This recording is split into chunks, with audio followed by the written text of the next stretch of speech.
Your Excellencies, distinguished guests, captains of industry, members of the media, and all of you joining us virtually, it gives me the greatest pleasure to welcome you to the 5th annual African Business Roundtable or African Business Forum, brought to you by the UNECA, Google, and also Africa 24.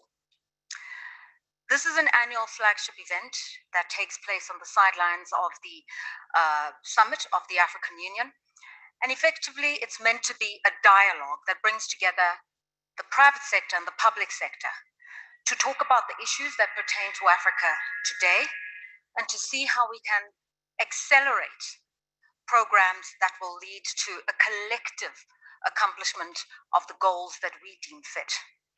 These are goals that are well documented and well defined in the African Union's Agenda 2063, and they're also in alignment with the global agenda for the attainment of the UN Sustainable Development Goals by the year 2030.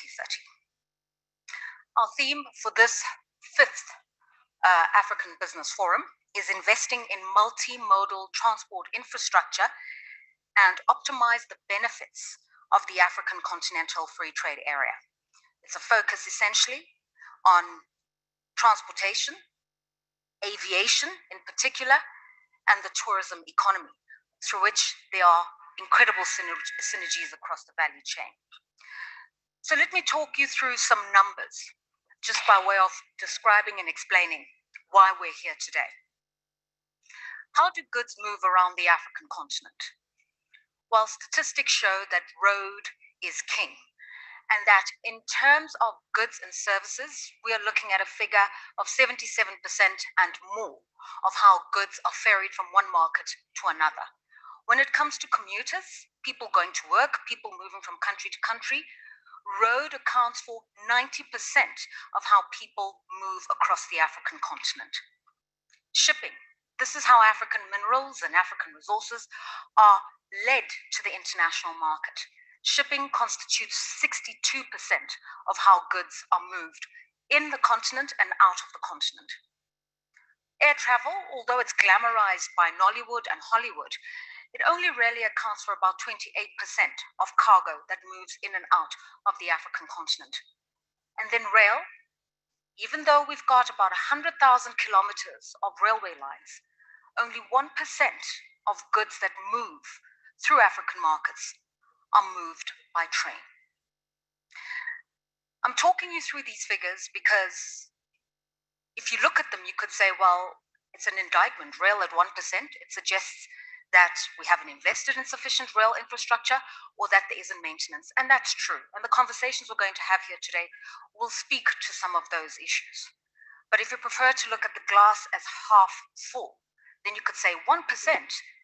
That gives us almost 90% worth of opportunities to fix African rail, to modernize African rail, and to bring it into international best practice. Our view here today is that the glass is half full, and that the opportunities to optimize transport, the transport sector, and the opportunities within transportation, aviation, rail, and road are immense. We're going to talk you through bankable projects, we're going to talk you through opportunities, and we're going to talk you through innovation, because we believe so much can be unlocked through this sector of the economy, especially as we look towards economic recovery in what we hope will be a post-COVID world into the future. The logistics sector, ladies and gentlemen, is worth over $160 billion in Africa today. And if we make the necessary investments, we could push up demand for freight to 28% within the next 8 years. This is what we're hoping to do through this conversation, is show you the wealth of opportunities and show you what can be done when we invest in the transport sector, when we invest in infrastructure that supports the transport sector, and when we encourage people to visit our magnificent continent and really catalyze transportation through tourism as well. So with those few words, it is me again saying the warmest welcome to the 5th African Business Forum, brought to you by the UNECA, Google, and Africa 24. Please make sure that you post your questions, that we can pose them to our distinguished guests when we're having our conversations. Please enjoy the conference, And again, please see the glass as half full. Without further ado, it gives me great pleasure to introduce to you our host. She is the UN Under Secretary General and the Executive Secretary of the United Nations Economic Commission for Africa. Please welcome Dr. Vera Songwe.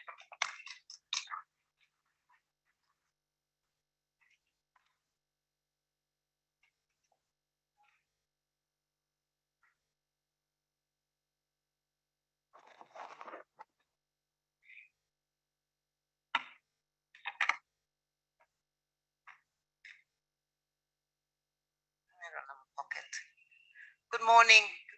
Thank you everybody for being with us today from across the continent and beyond. It's a real pleasure to have you with us. We are having one of our very rare in-person events, and it's very good to see everybody who is in the room with us today, but many of us still cannot travel, still cannot meet, and many people haven't yet begun to meet together. So let me start by thanking His Excellency, the President of Botswana, President Masisi, who thank you so much, Mr. President. You have been a faithful presence at the Africa Business Forum. Thanks for being with us. We are starting slightly behind time because we've been waiting for the President of Sierra Leone, who is on his way here. He's probably having his meetings before he comes there. His Excellency, the President of Niger as well. Thank you very much for being with us. All captains of industry, given the Deputy Chairperson of the African Union, my sister Amani Abuzei, thanks for being with us. And all other protocols observed. I'm going to hurry because I know that the President of Botswana has a time constraint and is going to come right after me. So let me just go into the thrust of the matter. Yesterday we were talking about transportation, but we're not really talking about transportation. We're talking about how we revive the African continent, how we build forward, what is it that we need to do? And I'm sure that when we say this, many of us then begin to think, we need to create jobs. Everybody's thinking, are they going to tell us how they create jobs? Yes, what we have seen is that as we talk about the African Continental Free Trade Area Agreement, we have the tendency to just talk about it as something that is going to deliver on trade. I forgot to recognize, of course, the Vice President of the Republic of Gambia, who was supposed to be here, but is now represented by His Excellency, the Minister Tungara. Thank you so much for being here. I'm just working on the pressure of Botswana. But one of the things that we talk about very often is the service sector. Increasingly, the service sector on the continent contributes over 50% of growth. And this is a sector that is not well understood, not well complemented by resources. But if Africa has to grow and build forward better, we must look at the service sector. When we talk about the service sector, yes, we all know about the banking sector, and there's a sort of quick focus on the banking sector, but there is two sectors that we tend to forget. Tourism, for the countries that are tourism dependent, and of course the Minister of the Gambia, which is why we really wanted the Gambia to be with us, and you will see in a few minutes why the Gambia really summarizes what we're talking about here today. The tourism sector contributes in many cases over 15% of GDP. During the summer months of and the winter months in the Gambia, sometimes there is more tourists in Banjul than there are Banjulians. I don't know if that's how we call them. And then on the transport side, we do need people to help us move, as we've spoken. Your Excellency, welcome, and thank you for joining us. We do need people to sort of take the goods around. We talk about the CFTA and the CFTA's potential, but let me just give you a few numbers about why we are talking about this. If we were able to ensure that our transport sector works well, we could create 160 million jobs. And I think if there's a message that we want to take away from here when we talk about what is it that we need to do to create jobs for our youth, how do we revive Africa's economy? I'll come to the billions of dollars, but first of all, let's talk about the jobs that we need to create, because that is how we grow prosperity. People get jobs, people have a constant income, and then we can grow the economies. Now, where will those jobs come from, and what do we need to do? As we know, trade requires, even when you do it on the internet, it requires still that you take a physical commodity from point A to point B. To do that, we need railroads, airlines, and shipping. And when we look at the continent today, we still need 2 million trucks if we were going to be able to generate the kind of ambition that the CFTA is promising, we're in a deficit of 2 million trucks to move goods across the continent. So if you just think about it, and we can see that in many of our ports, the trucks that are waiting either to service one part of our continent or another, this is going to cost $340 billion. So there is the investment for the private sector. It's a no-brainer that if we have those kinds of investments, we will get to where we want to go to. On cargo and aircraft, yes, for those of us who live in Ethiopia, when you land, you see, 100 fleet of airplanes, and you think, wow, that's a lot. But we need 3, 4, 5 times of that on this continent for the CFTA to actually work. We need 243 more cargo planes on the continent at $25 billion to actually let the CFTA meet its potential. So again, investments in airlines. Today, when you compare our train and our railways, and there is a lot of discussion, and my sister knows about this standard gauge, normal gauge, how should the trains work, what is the interconnectivity, and the PIDA programs have some of this. We are nowhere near where we need to be if really we want to get intra-Africa trade going. And as we talk about what more we need, we're beginning to understand why intra-Africa trade is not doing so well, because we do not have the infrastructure, even if we have the goods. And it's not uncommon that flowers leave Kenya and go to the Netherlands and then leave the Netherlands back to Gabon. It is happening because we don't have the infrastructure. So we are creating jobs, not that we don't want to create jobs in the Netherlands, but we would rather create them on the continent. And if we were taking the flowers from Kenya directly into Gabon, essentially all the value add will happen on our continent, and we will be able to create jobs. And this is the virtuous circle. So I have been quoted as saying Africa doesn't need a Marshall Plan because we have the CFTA. This is our plan. This is the plan for recovery. And here we're just talking about the roads and the transport segment of the CFTA. We could talk about the internet segment and what that will do, and of course the healthcare segment. But in our rail and trains, we are only today moving 3% of our goods by rail. We could, with the CFTA and immediate investment in the sector, $36 billion is what is needed to at least boost that to 6.8%. Europe has 17% of its cargo that is moved by rail across its space. So these are the ambitions that we are looking at. Now, people will say, well, we just need to start somewhere. And what do you do? To upgrade our existing road infrastructure, 600 kilometers of existing road infrastructure that need to be upgraded to move the CFTA to a next level. And these are roads where our small and medium enterprise women are taking food commodities, say from Ghana to Togo to Benin, from Nigeria to Cameroon, from Ethiopia to Kenya. All these border posts where we have a lot of trade and a lot of activity happening usually need some additional investments to make it happen, even as we, of course, are going to be working on ensuring that we have one-stop border shops. And my brother Wamkele Mene from the CFTA Secretariat and all of us are really working on how we then improve on the fiscal and taxation policies. So without further ado, before we give the floor to my sister Mani and then to the president of Botswana, please bear with us for a few minutes. Really, I think what we are talking about here is people usually say 51% of Africa's GDP in the service sector. This is what it is about. It is about all this logistics business and the potential for jobs, the potential to bring ICT into the logistics business, to make it even more profitable for the private sector, but more importantly, for each African to begin to see where the prosperity from the CFTA will come from. So once again, thank you so much. We have done a report on this, which is very extensive about what parts of the continent we need which infrastructure, and we're very happy with all the captains of industry and the private sector and the financial sector for being here with us today, because if we begin to focus on how we finance this, then I'm sure that the promise of the CFTA will more than deliver into the future. So once again, thank you for being here, and we hope that this series on road infrastructure and transport infrastructure and tourism. And in closing, I go back to the Gambia where I started.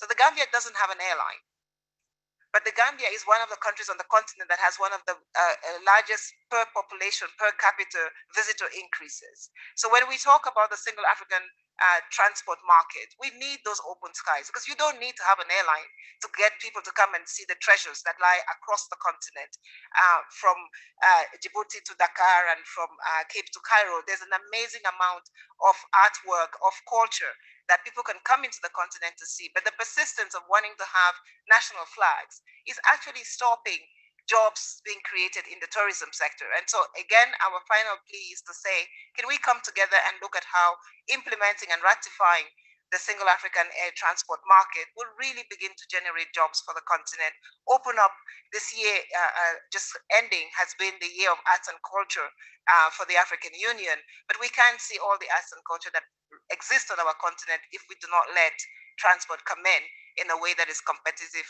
for those who want to come in. So once again, thank you so much for listening, and I give the floor over to Amani to take over. Thank you, Your Excellency.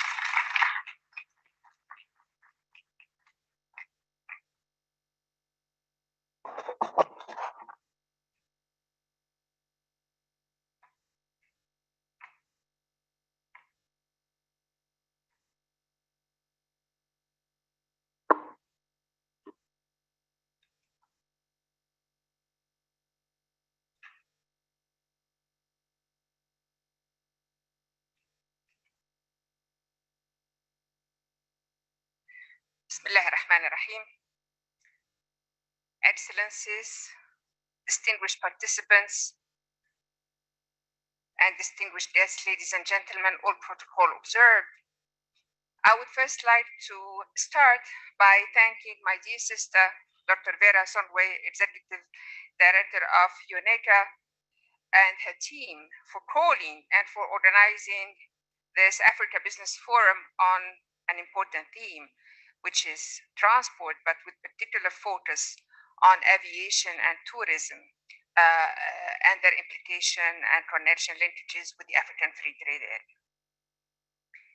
Excellencies, distinguished participants, as we all know, efficient and affordable transport and connectivity are key to the effective operation and success of the African Free Trade Area.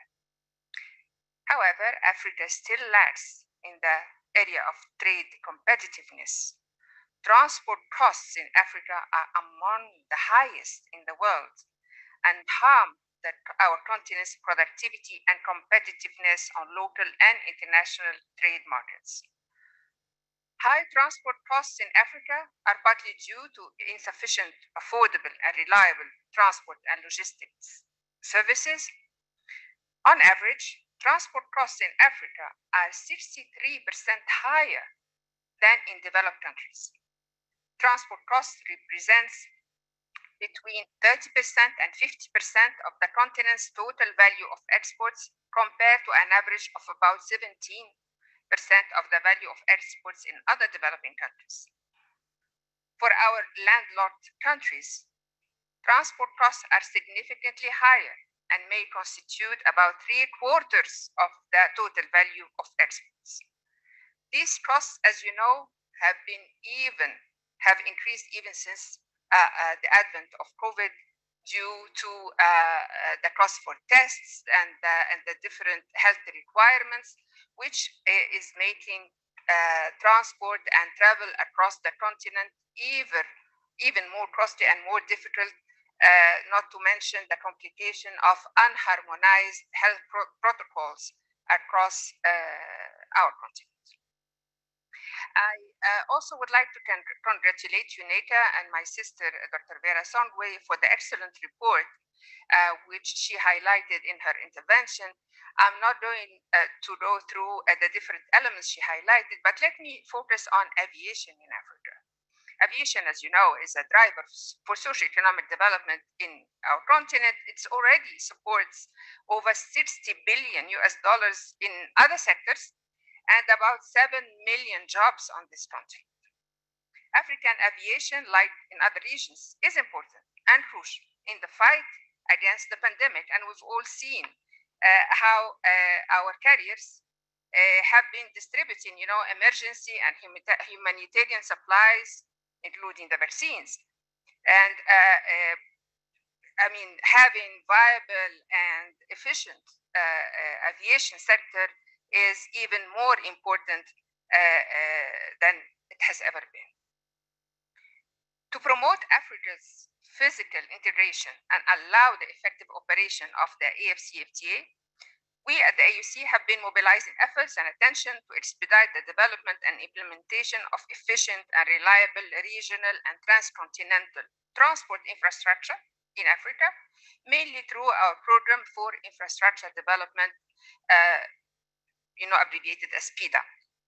And we have been doing this together with Audanipad and the African Development Bank. And I'm sure by the end of this month, on 28th of February in Nairobi, you will all join us to hear more about the PIDA program, the kind of progress that we have made, and also to help us mobilize resources and efforts and catalyze and synergize around this continental program for infrastructure. But of particular importance, like my sister Vera said, is the flagship project of the African Union, which is the Single African Air Transport Market, which was launched in 2018. Its main objective is to create one single air transport market in Africa to liberalize our air transport services and drive economic integration. The SATM, as it's abbreviated, strongly supports the continental free trade area and free movement of persons by creating more air connections for people, for goods, for services across the continent, reducing the risk and cost associated with intra-regional trade, while opening more trade lanes and opportunities to conduct businesses across the continent. Air transportation is also essential for facilitating free movement, as it can provide better connectivity than other modes of transport, particularly for intra-regional and longer lanes of travel. I'm proud to report that currently 35 African states with a total population of more than 800 million people, accounting for 61% of the population of our African continent and 90% of intra-African air transport market, have joined the Single African Air Transport Market and have opened up their markets to each other. The successful implementation of this Single African Air Transport Market within those 35 member states or African countries will surely encourage the remaining 20 African countries to also join. A recent continental study on the benefits of SATM, commissioned by AUC and implemented by or undertaken by IATA, has shown that with air transport liberalization, it is forecast that an additional 145 country pairs will receive direct services. The study further found that across the 55 African Union countries, air transport liberalization is projected to result in an additional 600,000 jobs and $4 billion US dollars additional GDP per annum, additional 4 million tourist visits across Africa, an incremental 300,000 jobs in tourism and related industries, and $1.5 billion are expected to be generated in that sector. All of this contribute to increasing direct and indirect jobs, as I said, to the African women and youth particularly. Excellencies, distinguished participants, the importance of tourism industry cannot be underscored. And one of the things I think that was revealed by the COVID pandemic is the importance of tourism and its share in our economies in Africa. It contributes significantly to the socio-economic development of almost all African states. Apart from its overall contribution of over 10% to GDP in our economies, it is a massive creator of jobs and generator of income, especially for women and men and small, micro, medium enterprises. From the taxi driver who takes, the tourist to the airport, To again, the taxi driver who drives this tourist back to the airport. It is in an incredible employer, and it's also it helps, with the conservation of wildlife, of our tangible and non-tangible heritage, of creating these human ties and promoting our countries. The benefits of tourism, as I said, cannot be and its share, it cannot be underscored. Over the past years, the African Union Commission, back then I was still also the commissioner for tourism, we developed the African Tourism Strategic Framework, and which, together with our partners in the tourism sector, we managed to develop strategies and actions to particularly promote cross-border marketing of tourism packages and the creation of a strong brand Africa of tourism products and services that would sell the continent's tourism industry as a unique package with special value to the world. Excellencies, distinguished participants, the pandemic has seriously affected both our air transport and tourism industries, very hardly hit. You are all aware that massive losses in revenues were incurred to the entire African aviation value chain, airlines, airports. Same thing could be said about tourism. The pandemic also revealed serious fragility and vulnerabilities and inefficiencies. We need to review those sectors. We need to be more agile, to adapt, to rethink the business models, put in place cost management, and develop new business models, making use of the fantastic opportunity of digitalization, among others, to improve tourist and travel experiences while building efficiencies, innovations, and also safety and security, especially in the health, related to health.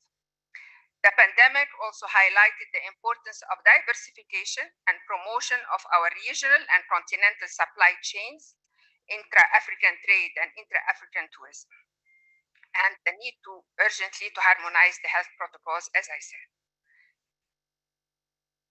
Excellencies, I am sure that this 5th Business Forum will provide this opportunity to all our partners, the private sector, the public sector, to exchange and on the opportunities, on the challenges, on the potential for investment, and to lay a strong foundation, to help us lay strong foundations for the air industry, for the tourism, for recovery, and for a new business model in those industries.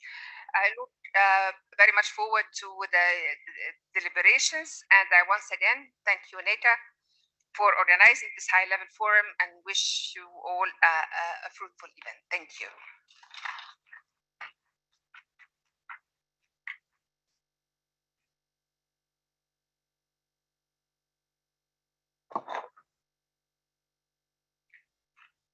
We really appreciate your time coming here and sharing your thoughts with us. Your Excellency, Dr. Amani Abu Zaid, the Commissioner for Infrastructure and Energy at the African Union Commission. And we thank you very much also our host, Dr. Vera Songwe, the Under-Secretary General of the United Nations and Executive Secretary of the UNECA. Both of these leaders reminded us what matters most. Whatever we talk about here today, it is ultimately about people, it is ultimately about jobs and opportunities. And let's not forget that the people who benefit most are Africa's youth and women as well. So thank you very much for reminding us of those very salient points. Now, the AU Commissioner referenced the costs of moving goods across markets. For an average African country, it's about 33%. But if you're landlocked, those costs could even be higher, simply because you're so far away from the ports and you're so far away also from core markets. And this is an important segue as I introduce our next guest. But I want to start with a little bit of sentimentality. Botswana is a country I know really well because my mother is a Motswana. And we know Botswana as one of Africa's most well-established democracies. We know it as the largest producer and exporter of diamonds. And we know it as a country that has a beautiful topography in the Okavango Delta. So there's a lot to play for in Botswana. from tourism to mining and minerals and culture that was referenced earlier on. But for all of us, in order to savor and experience Botswana, we have to get there. And we shouldn't be getting to Botswana by passing through South Africa or Namibia or Botswana or even London. It should be easier than that. And so freer skies would really create an incredible leverage for an incredible African country. These are issues that President Mokgweetsi Masisi is passionate about, not just to give Botswana greater exposure to the world, but to empower Botswana's really talented youth, a country that has an incredible human capital. That is why he joins us today, and it gives me the greatest pleasure to welcome warmly His Excellency Mokgweetsi Masisi, the President of Botswana.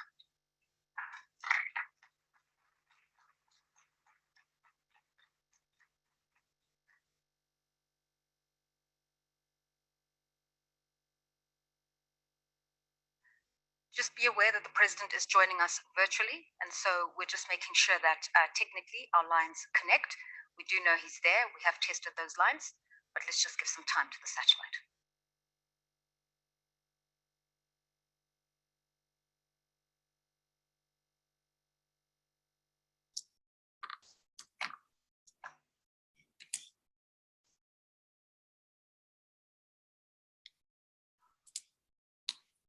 I think what we will do in the interim, whilst we just make sure that that line connects properly, is remind you that our partners for this year's 5th African Business Forum are Google Global, Google Africa, and Africa 24.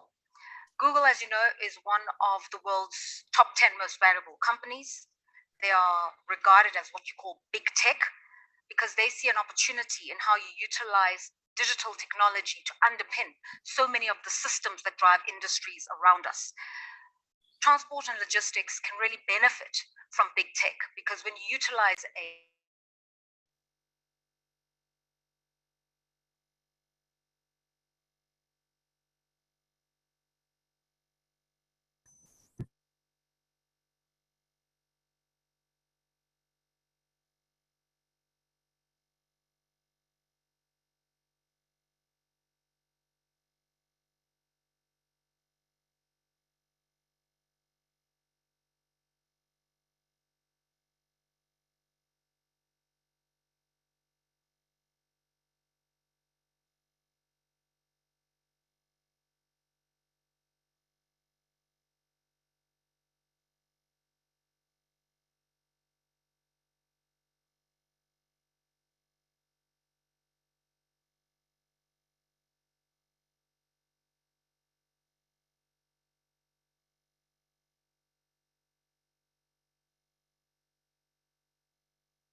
So for all our guests virtually, this is the 5th African Business Forum brought to you by the UNECA, Google, and Africa 24. We're talking about investing in transport infrastructure, the different modes of transportation, from rail to shipping to road and aviation. In particular, we want to see the synergy between transport logistics and tourism, because if we can get people visiting the African continent to explore this, our motherland, its beauty, its cultures, then not only do we drive tourism revenues, but we really accelerate the process of developing our road infrastructure for those who are road tripping, our sea and maritime infrastructure for those who would like to cruise. We are developing our infrastructure in aviation as we move people seamlessly across our 54 markets. And ultimately, we're ensuring that people have the very best of Africa. Ndate Masisi. Hello, Lorato. Sorry, I just stepped out for an emergency, but I'm back and delighted to take part. So I have your time. I have time. Please.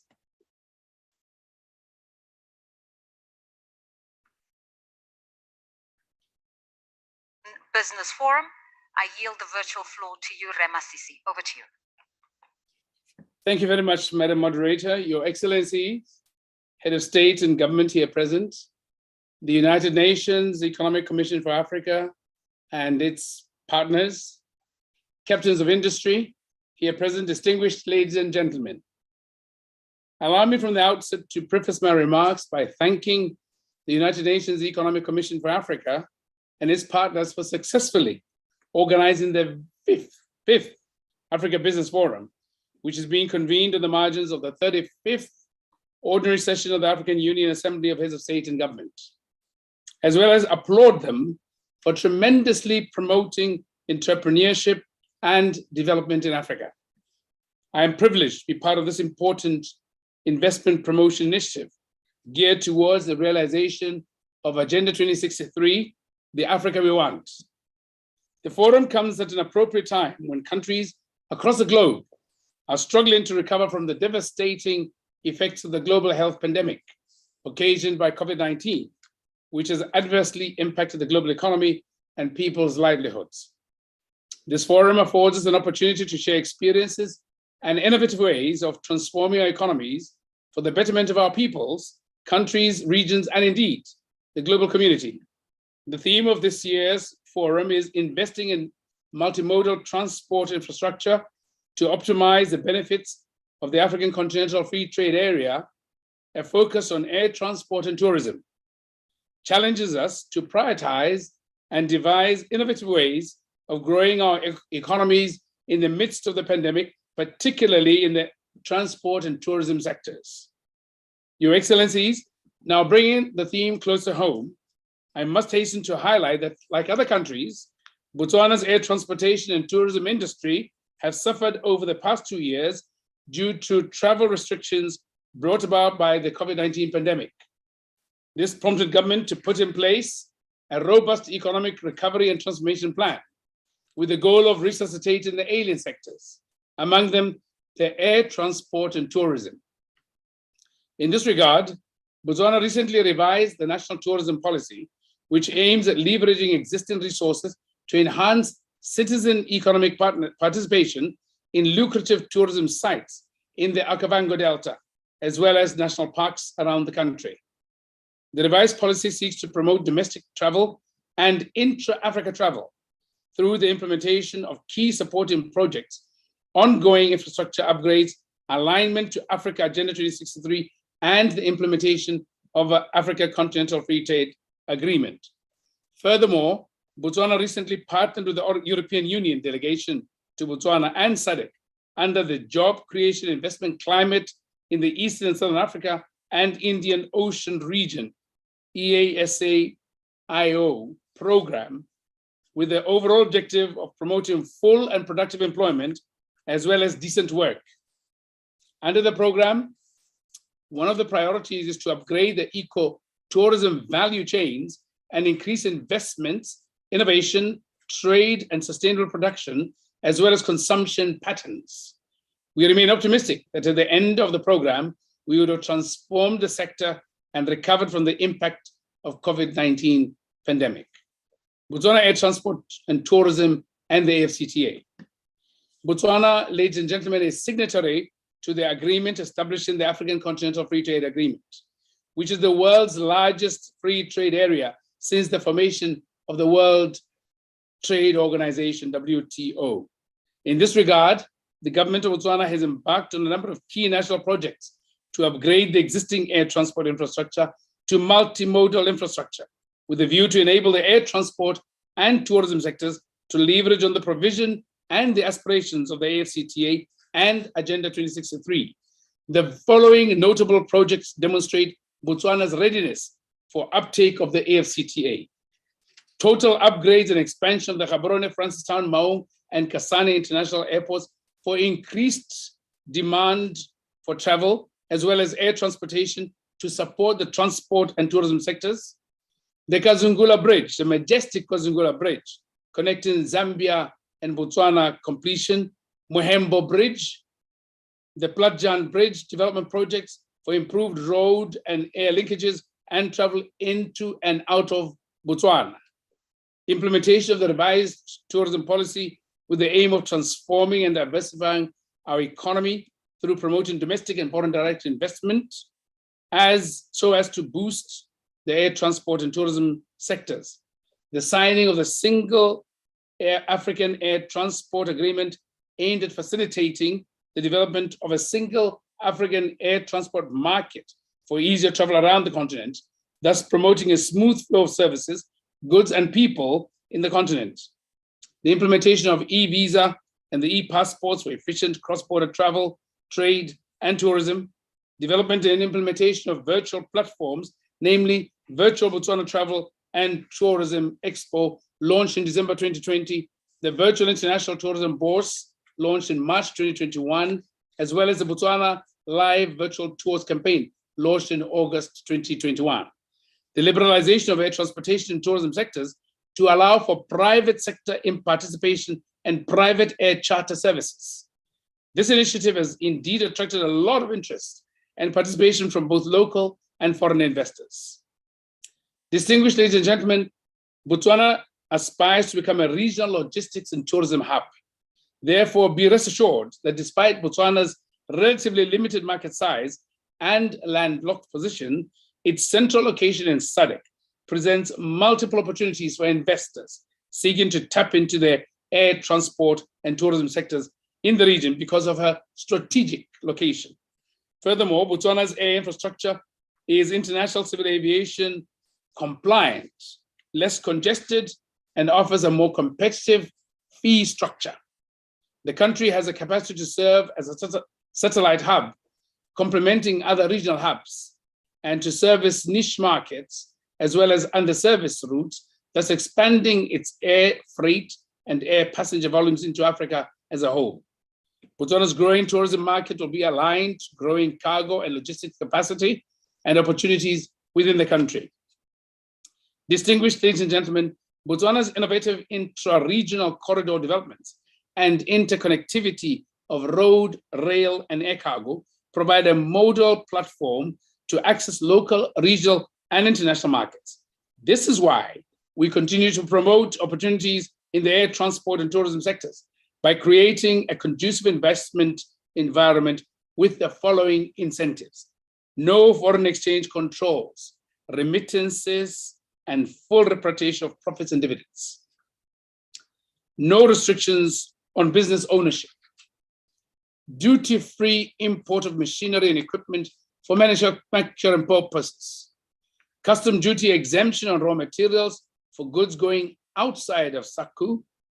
Competitive tax regime at 22% corporate, 25% personal tax, with 15% corporate tax for manufacturing and International Financial Service Center registered companies, lowest tax in SADC. Negotiable tax holiday up to 10 years maximum, and deductible training rebates of 200%. So why should you invest in Botswana? Beyond the above cited incentives, as one of the most business-friendly and stable countries in the region, Botswana provides investors with a conducive and welcoming operating environment, a high degree of safety and security, as well as strong focus on the rule of law.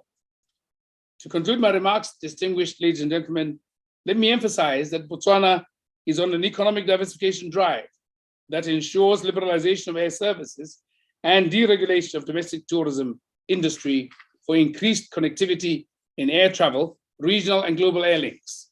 This will improve competitiveness of locally produced goods and services, as well as facilitate more domestic players, strategic partnerships created with the private sector to enhance the country as a regional air transportation and tourism hub. I look forward to having further engagements with you on Botswana to further explore this great opportunity. I thank you for the promise that lies ahead, and a very good morning.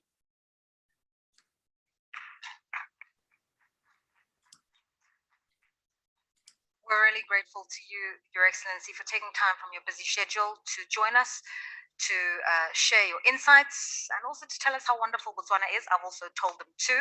Botswana has an enabling business environment. It's open for business. But what we're telling you all here today is Africa is open for business, and certainly in the transport, aviation, tourism sectors as well. Before I introduce our next speaker, I'd like to take this opportunity to warmly welcome His Excellency, the President of Sierra Leone, who has joined us. We truly appreciate your being here, sir. I'd also like to acknowledge the participation and the arrival of the President of Afrexim Bank, an important development finance institution and partner in the process of trade and in the building of a lot of trade infrastructure and trade facilitation services. We welcome you, Dr. Oroma. I mentioned that our partners for this year's forum, Google Global, and also Africa 24. I don't have to tell you what Google is. We're probably all using Google right now as I speak, but they are one of the 10 most valuable companies in the world, and they really believe that big data, tech, AI, and a lot of those systems will underpin how you modernize transport and logistic services. And to that end, they want to be part of the solution. They believe that in the work that's being done in Africa, and they support this initiative. And so here is a message from Sundar Pichai, the Global Chief Executive of Google.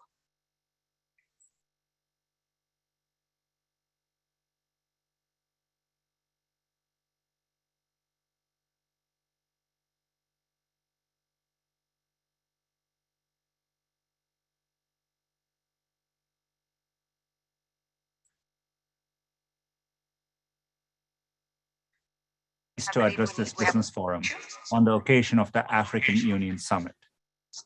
Thanks to your leadership, the African continent has experienced rapid economic growth despite pressing challenges. It's been especially inspiring to see the role technology has played in enabling African-led solutions to African and global problems. Africa is increasingly a place where innovation begins. People all over the world now use mobile payment systems first developed in Kenya. Renewable energy innovations on the continent are shaping a more sustainable future. And the emerging digital technologies in air transport and tourism in Africa that you are discussing here today will improve connectivity on a global scale. Expanding opportunities through technology is deeply personal to me. Growing up in India, every new innovation, from the rotary phone to the refrigerator, improved my family's life. The chance to bring technology to more people is what drew me to Google and to its mission to organize the world's information and make it universally accessible and useful. For 14 years, we've partnered with African governments to deliver on that mission. We opened our first office in Egypt in May 2007, and Google's founders, Larry Page and Sergey Brin, hired our very first African Googlers. Since then, our presence has grown to include offices in Kenya, South Africa, Nigeria, and an AI research lab in Accra, Ghana. Together, we have helped 100 million Africans affordably access the internet, trained 6 million people in digital skills since 2017, and invested in the African startup ecosystem. Across all of these efforts, digital technology has been a powerful engine for progress. That opportunity will only grow.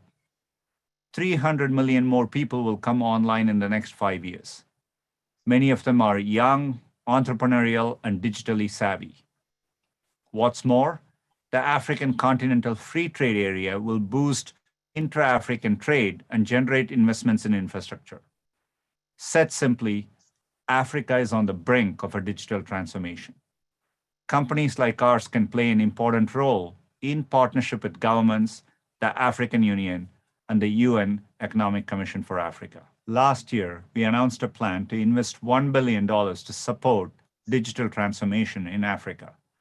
We are focused on the priorities outlined in our Digital Sprinters report, which illustrates how adoption of technology can accelerate economic growth. It starts with expanding affordable and reliable internet access for more people with infrastructure investments such as our Equiano subsea cable. Working with partners like Econet, our Thara team is helping to bring internet connectivity to more communities. It uses light to transmit information at super high speeds through the air. We're also investing in startups in areas important to Africa's economy. That includes transport and tourism, the theme of today's forum. For example, we have invested in startups like SafeBoda, an app that connects passengers to a community of safe, trusted drivers through our $50 million Africa Investment Fund. And Send, a logistics platform that helps move cargo across Africa, received equity-free funding from our Black Founders Fund. At the core of all these initiatives is partnership. Success means working in close collaboration with African governments, the AU, the UNECA, and businesses in the digital ecosystem. We are committed to doing just that, to ensure every person in Africa can shape and share in the opportunities technology creates. Thank you.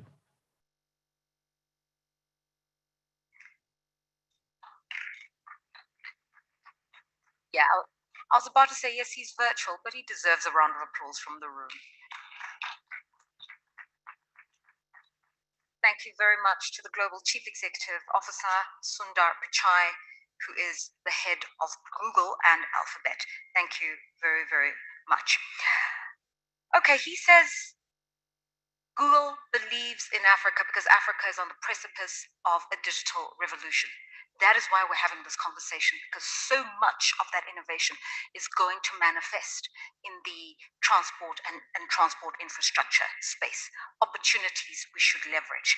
Countries that are ready to take up those opportunities is a country like Sierra Leone. If there's one country that has risen from the ashes like a phoenix, to turn its narrative around, to become one of the fastest growing African nations, to really take advantage of its natural endowments, from commercial farms, great agricultural lands, to mining and minerals, also to its beautiful beaches that are starting to draw in tourists from across the world, is this country. And my understanding is they're ready to take advantage of everything that is available as a tool to enhance the Sierra Leonean economy, from the launch of the African Continental Free Trade Area to these digital tools, to finding different ways in which to bring people to Sierra Leone and take Sierra Leone's people into the rest of the world. And so please, the warmest welcome to he who will deliver a keynote for us today, His Excellency Julius Maada Bio, the President of Sierra Leone.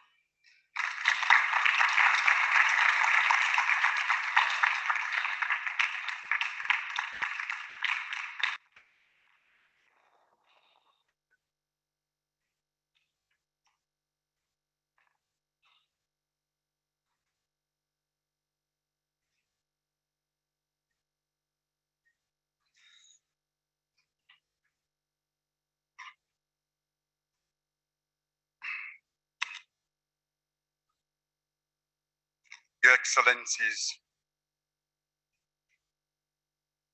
Dr. Vera Songwe, Mr. Sundar Pichai, the Chief Executive Officer of Google, who just addressed us. Maybe I should use this opportunity to invite you to Sierra Leone, because we are very bullish on digital technology and moving at a very high speed. This is an invitation extended to you. Distinguished ladies and gentlemen, want to start off today's statement by commending UNECA for bringing us together here this morning to discuss how we can accelerate our collective effort towards realizing Agenda 2063. No doubt, there is a direct correlation between market and resource accessibility, economic productivity, economic diversification, and job creation on one hand, and a balanced and mutually beneficial regional economic development on the other. The missing centerpiece, however, is a deeper engagement on investment in transportation infrastructure. This year's theme, investing in multimodal transport to emphasize, to optimize the benefits of Africa continental free trade, a focus on air transport and tourism, therefore resonates very well with strategic thinking that informs some of our development plans in Sierra Leone. So this opportunity to share some of my thoughts and listen to all the leaders, policymakers, and experts is truly welcome. Thank you, UNECA, for inviting me to this forum. To my mind, critical to this conversation are two key questions. First, how do we recenter our economic growth strategies and priorities to include the development of transportation infrastructure, which is critical for attracting investment and critical too for trade, sustained growth, and economic development? That is a question we have to answer as accurately as possible. In essence, I assert as a general premise that ships, boats, barges, trains, planes, and automobiles are all central to developing productive sectors of the economy and for supporting economic development overall. The need to overhaul or develop new maritime ports, riverine waterways, airports, roads, and railway networks is critical, as has been emphasized earlier. We therefore need financing streams to either revamp existing transportation infrastructure or develop new ones. Secondly, and this one flows from the previous point I made just now, in a COVID era, with reduced passenger and freight flows, shrinking investment capital, and declining world trade volumes, how do we successfully engage private and public sectors and other partners to invest in transportation infrastructure? No doubt, we all agree that we must boost intra-African trade, take in large volumes of investment capital, expand our economic productivity, and participate fully in the global market. Part of why Africa Continental Free Trade Agreement is so important to the future of economic prosperity of Africa is that it is the pathway for accelerating shared economic growth and prosperity through greater economic integration.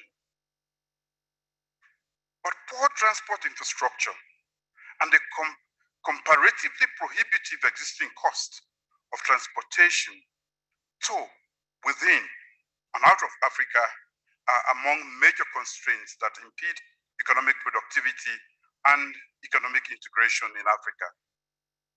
Maritime, air, road freight volumes are lower.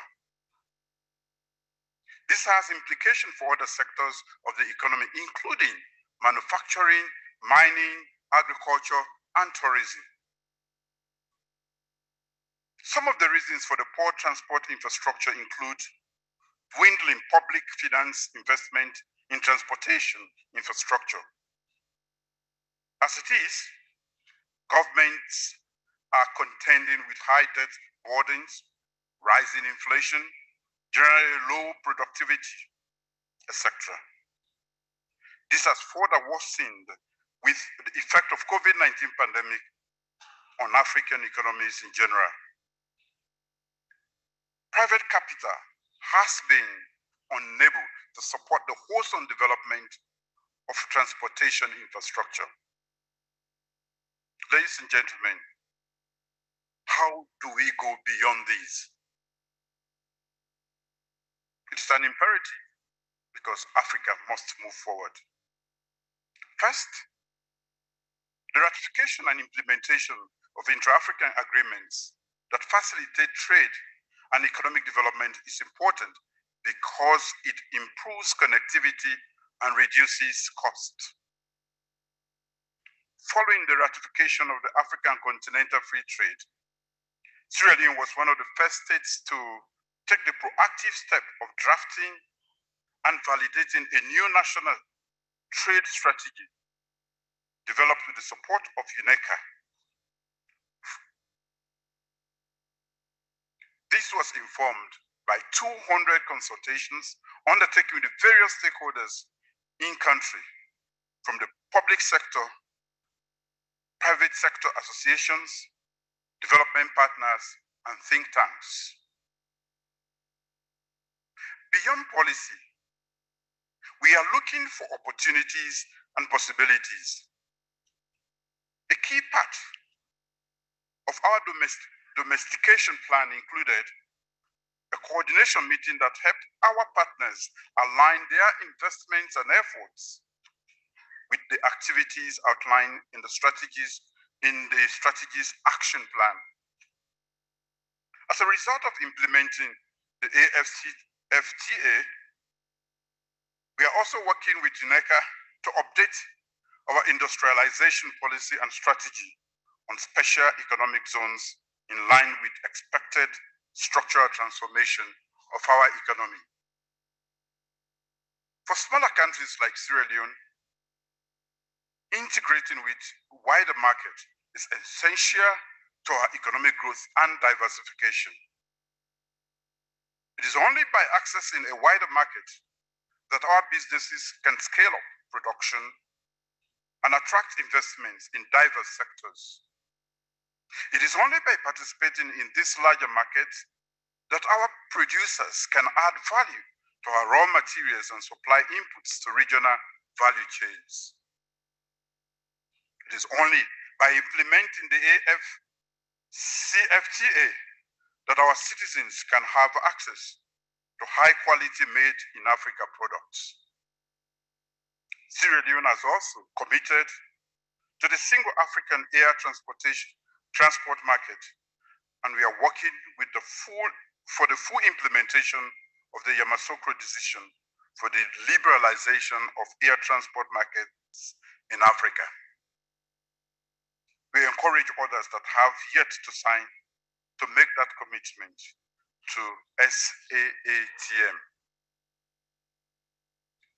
Aviation is important to the economy of Sierra Leone because it contributes to GDP, to the GDP, creates jobs, and has knock-on effects for other sectors of the economy.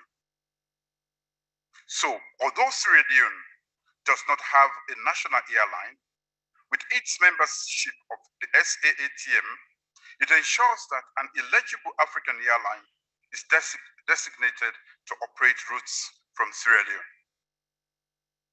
Additionally, by acceding to bilateral air service agreement, Sierra Leone has adopted liberal principles in negotiating air service agreements with a number of African states by removing restrictions and barriers on capacity, tariffs, and ownership control.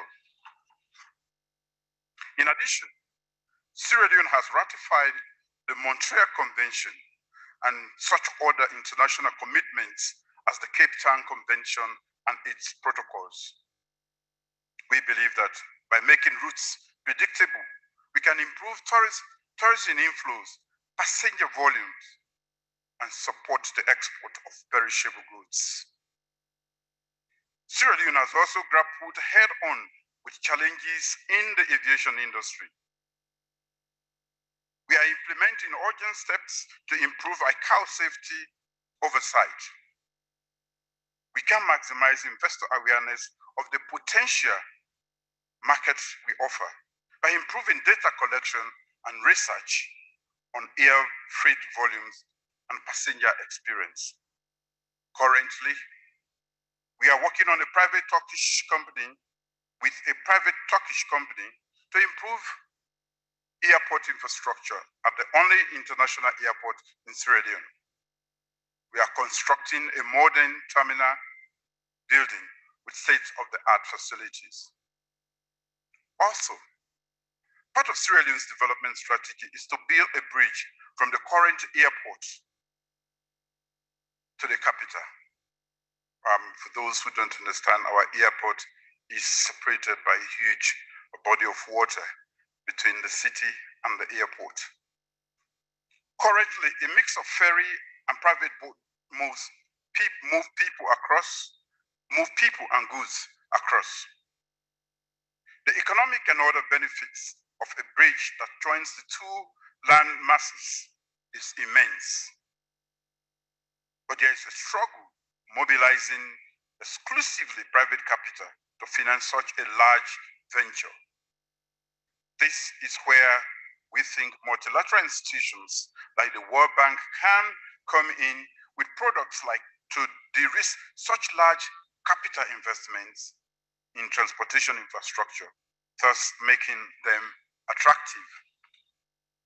Additionally, we have in recent years expanded the maritime port at our natural deep sea harbor, rehabilitated and expanded highways leading to Liberia and Guinea borders.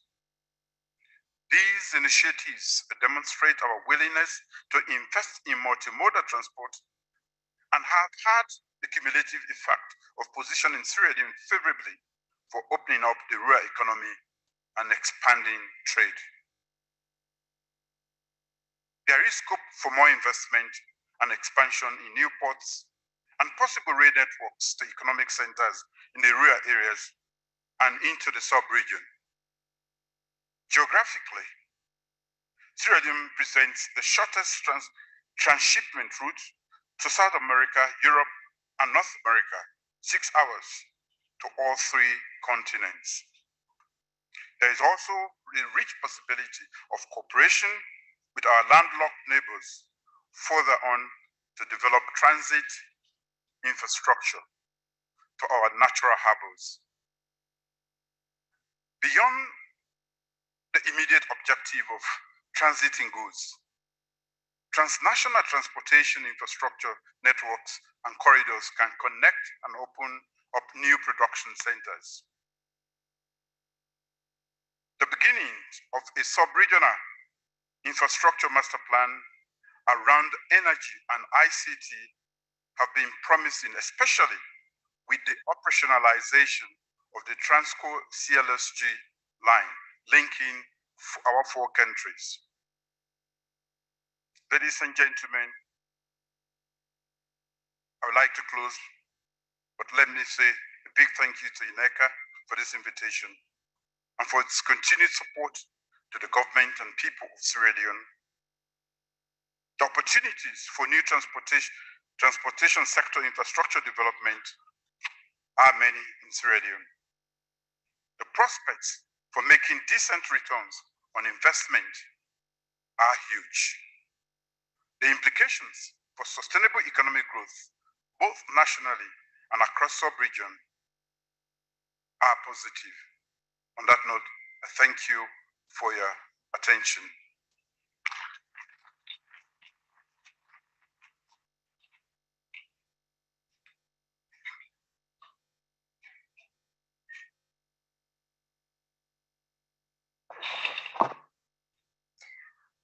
I think that was a well-articulated case for Sierra Leone and the linkages of the regional economy. Please, can we give another warm applause to His Excellency, the President of Sierra Leone.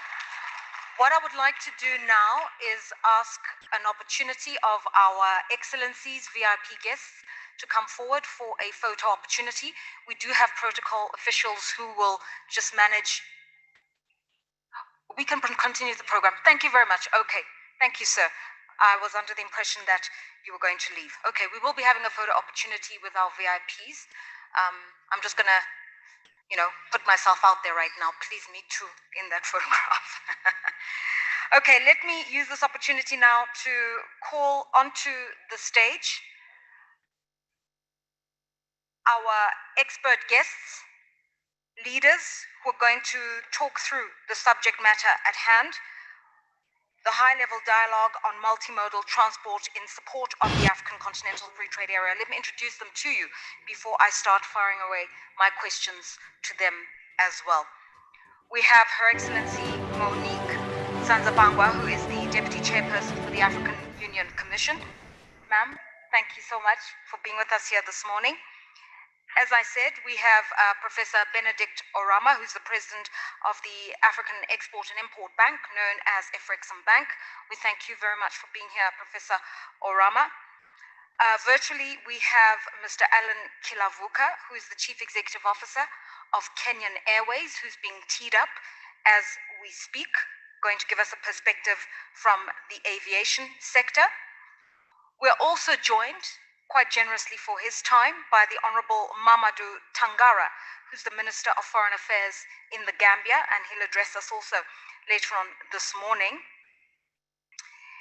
And then, of course, there is myself, who will facilitate the conversation. And what I'm going to ask of you is please send your questions through. They will be moderated and sent to me, and in that way, I will also be able to pose your questions.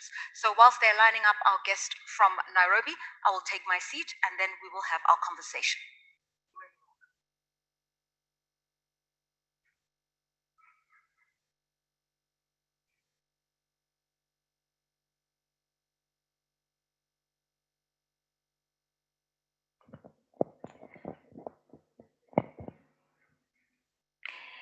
And how can I forget our host, Dr. Vera Songwe, for joining us also on the panel.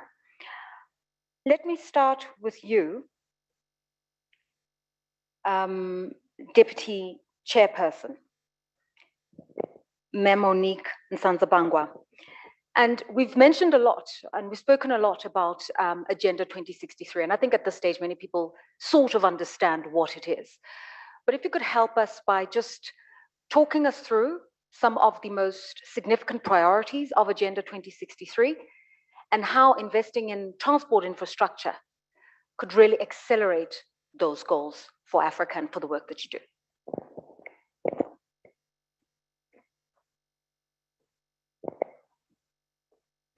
It's on. Yeah, thank you, Rato. Good morning, everyone. Your Excellencies here and virtually. The vision of our African Union is that we achieve an integrated, peaceful, and prosperous Africa. That it's achieved, owned and driven by its own citizens, women, men, youth, and children. And that we are really connected to the world and we play a significant role on the international arena. That's the starting point. And priorities, as you may know, maybe I'm not going to go deep in details, but we have Agenda 2063 and its 7 aspirations. And really, this topic of today features at the center of it, because we are talking of a union. A union cannot be a real union without being physically integrated. But also, we know that we need to, in addition to the hard infrastructure, also make sure we have a soft infrastructure. We achieve free movement of people. Today, we have a challenge of really coming up with seriously on how we achieve that free movement of people on our continent. We have a protocol which the member states and the private sector, all of us, we are yet to implement so that it's really easy. And to unlock that, even the topic of today is very, very important, because we are talking of how can we make sure that we are interconnected, that our border posts are safe, so that we have we are integrated, but also we are ensuring safety and security.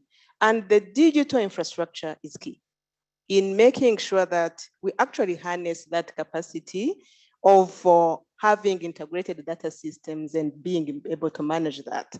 So our African Continental Free Trade Area is another flagship of this. And we needed to think about how actually we make it happen. And as we have the hard infrastructure, how much goods and services, how can we claim tourism, diversify tourism? We are talking of tourists for our beautiful African sites and culture and otherwise, but also we have opportunities in medical tourism.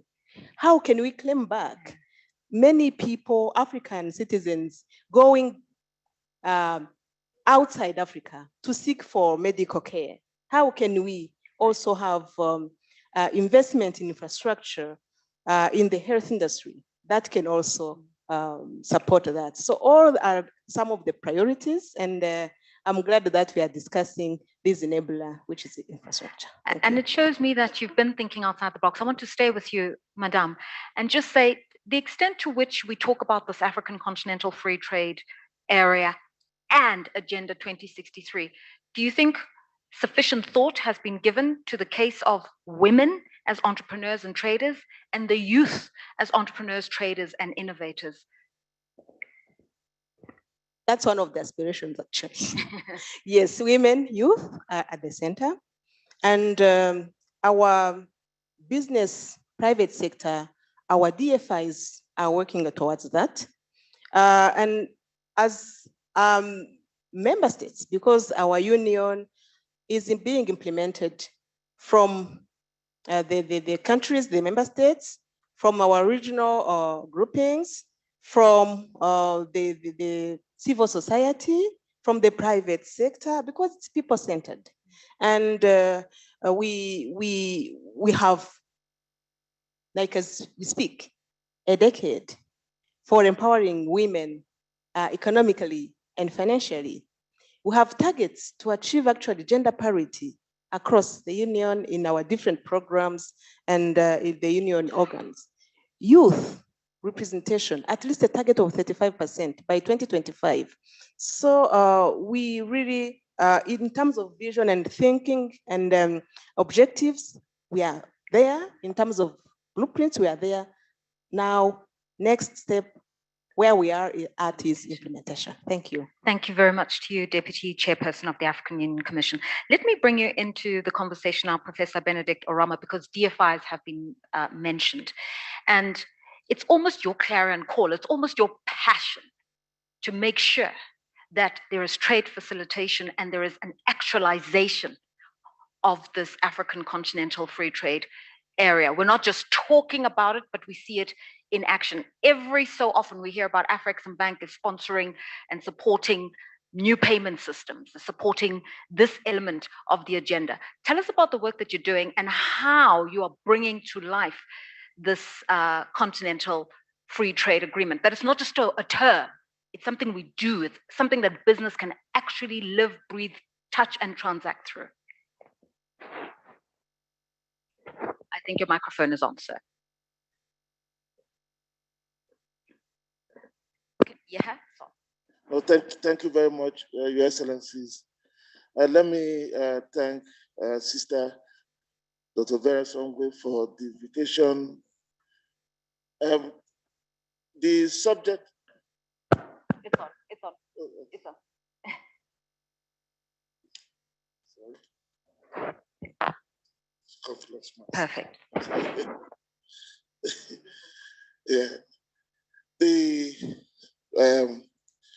For us, I want to focus on what we are doing, especially in the context of the subject matter of this conference.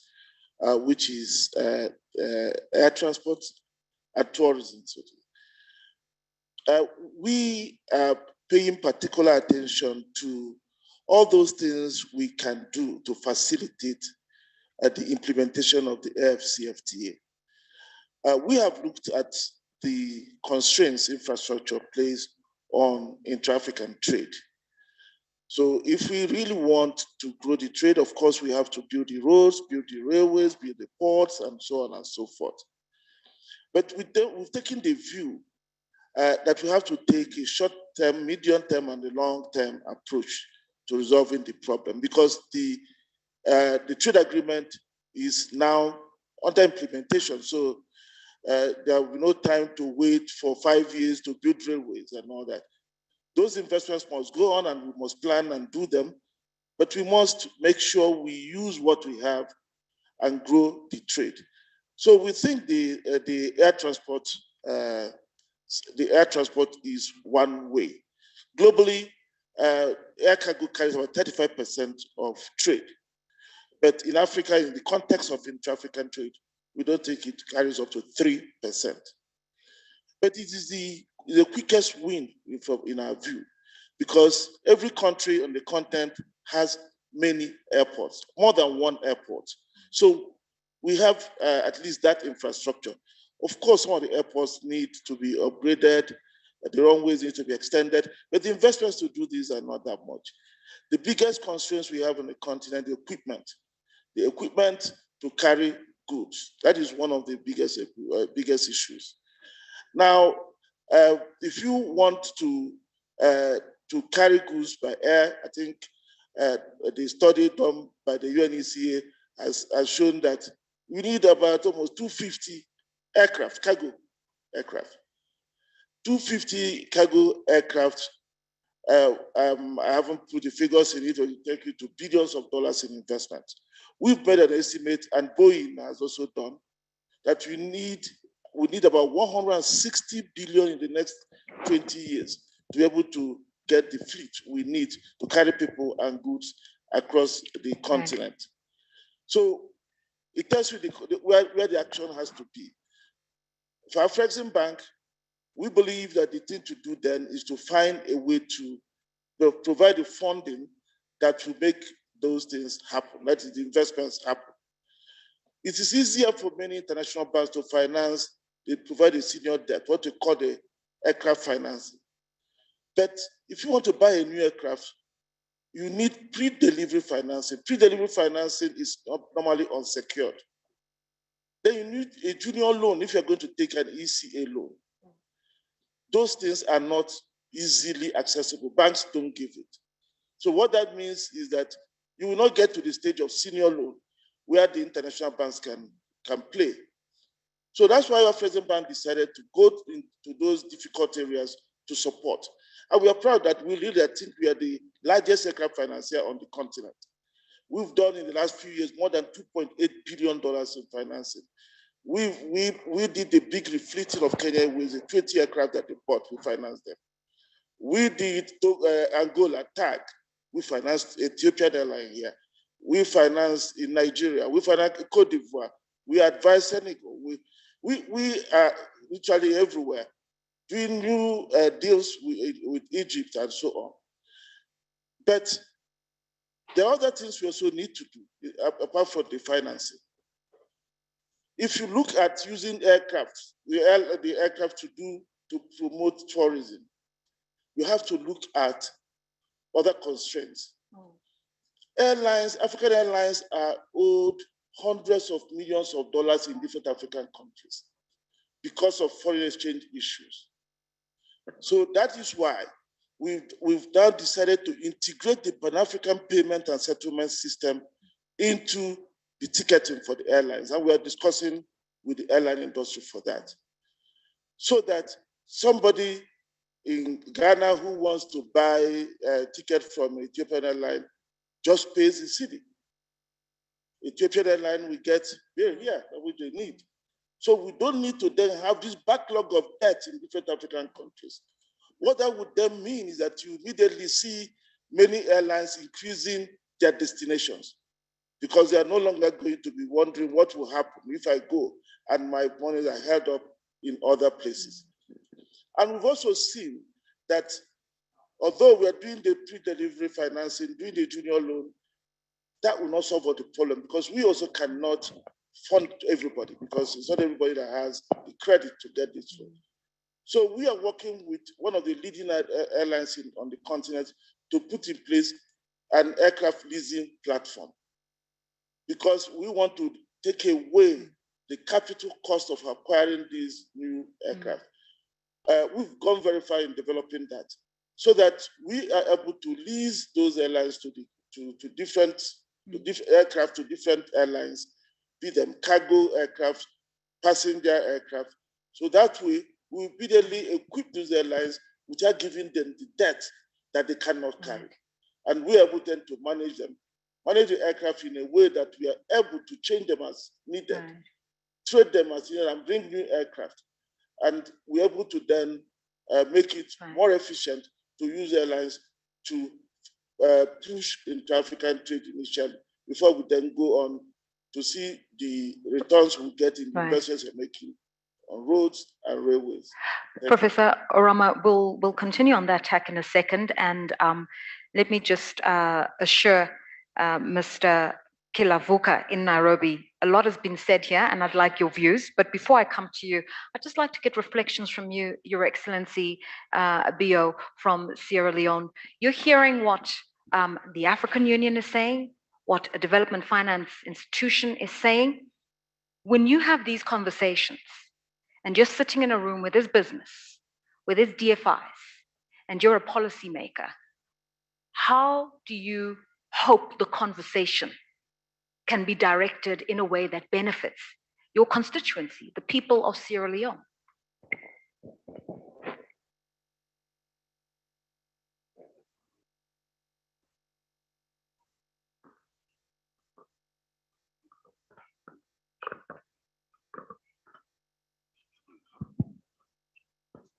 Thank you very much. Thank you very much, and I'm happy we are here today to discuss this all-important issue concerning transport infrastructure. For us, I think it is a matter of must. We have to take actions that can solve this situation. And African solutions to the problems of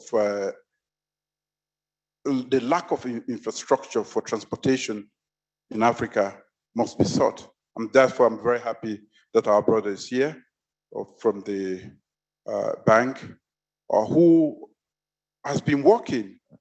I think, like I said, the investment in these areas, either to build or to repair, is so much. And with the pressures on government, we just cannot afford this at the moment. With COVID, with debt burdens, which we are all struggling with, low domestic revenue intake as a result of COVID and other issues, we have to have the private sector. But of course, the private sector, again, is going to need help. And that is why we are suggesting that, working with the World Bank to de-risk these sort of financing we really have. It is where I want to commend you, the Afro-Exim Bank, for the efforts that have been made so far. But I think with the gap, the enormity of the gap that we have at the moment, and the need for us to integrate, which is an imperative, we certainly have to think out of the box. And this means that all of us in Africa, especially at the heads of state level, we have to get our heads around the transport issue. It is good to accede to these agreements, and it is another to actually make sure that they are implemented. And I think the Continental Agreement is one that we must act quickly to bring it into fruition, to bring it into action, because we've had a lot of talks about integration, even within West Africa, which is yet to take place. and the continental one is a much bigger one. There are domestic issues. There is need for harmonization, when we talk about policies, and there is a need for us to be frank with ourselves that we cannot afford to be insular or operate in silos and expect that we can benefit from a globalized world. And with digitalization and with what is happening around the world, we need to get integrated very quickly, and we have to pay attention not only to policy but to also actions that can bring our nations together with others so that we can benefit from what is happening around the world. Thank you, Excellency. So what I'm hearing from you, it's time for action, implementation, and a lot more collaboration. At this juncture, I'd like to just punctuate our conversation because I know, Your Excellency, you've got a really demanding schedule for the rest of the afternoon, and you have requested to take your leave. Just before you leave, sir, if you can just give me one indulgence. I know there's a group photograph that's been requested. Perhaps if you can all stand as the panelists for your group photograph, and then so you can take your leave, and the rest of us will continue with the conversation, if that is all right with you.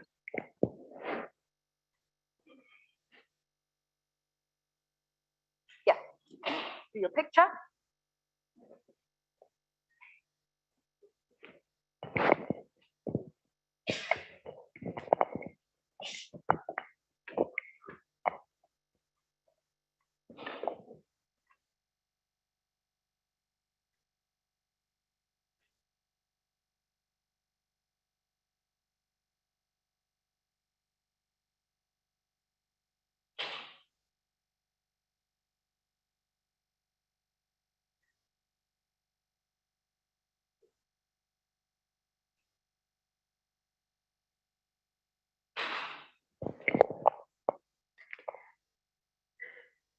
And with that, I believe our photographers, you've got the shot, you've got it for the newspapers, you've got it for social media.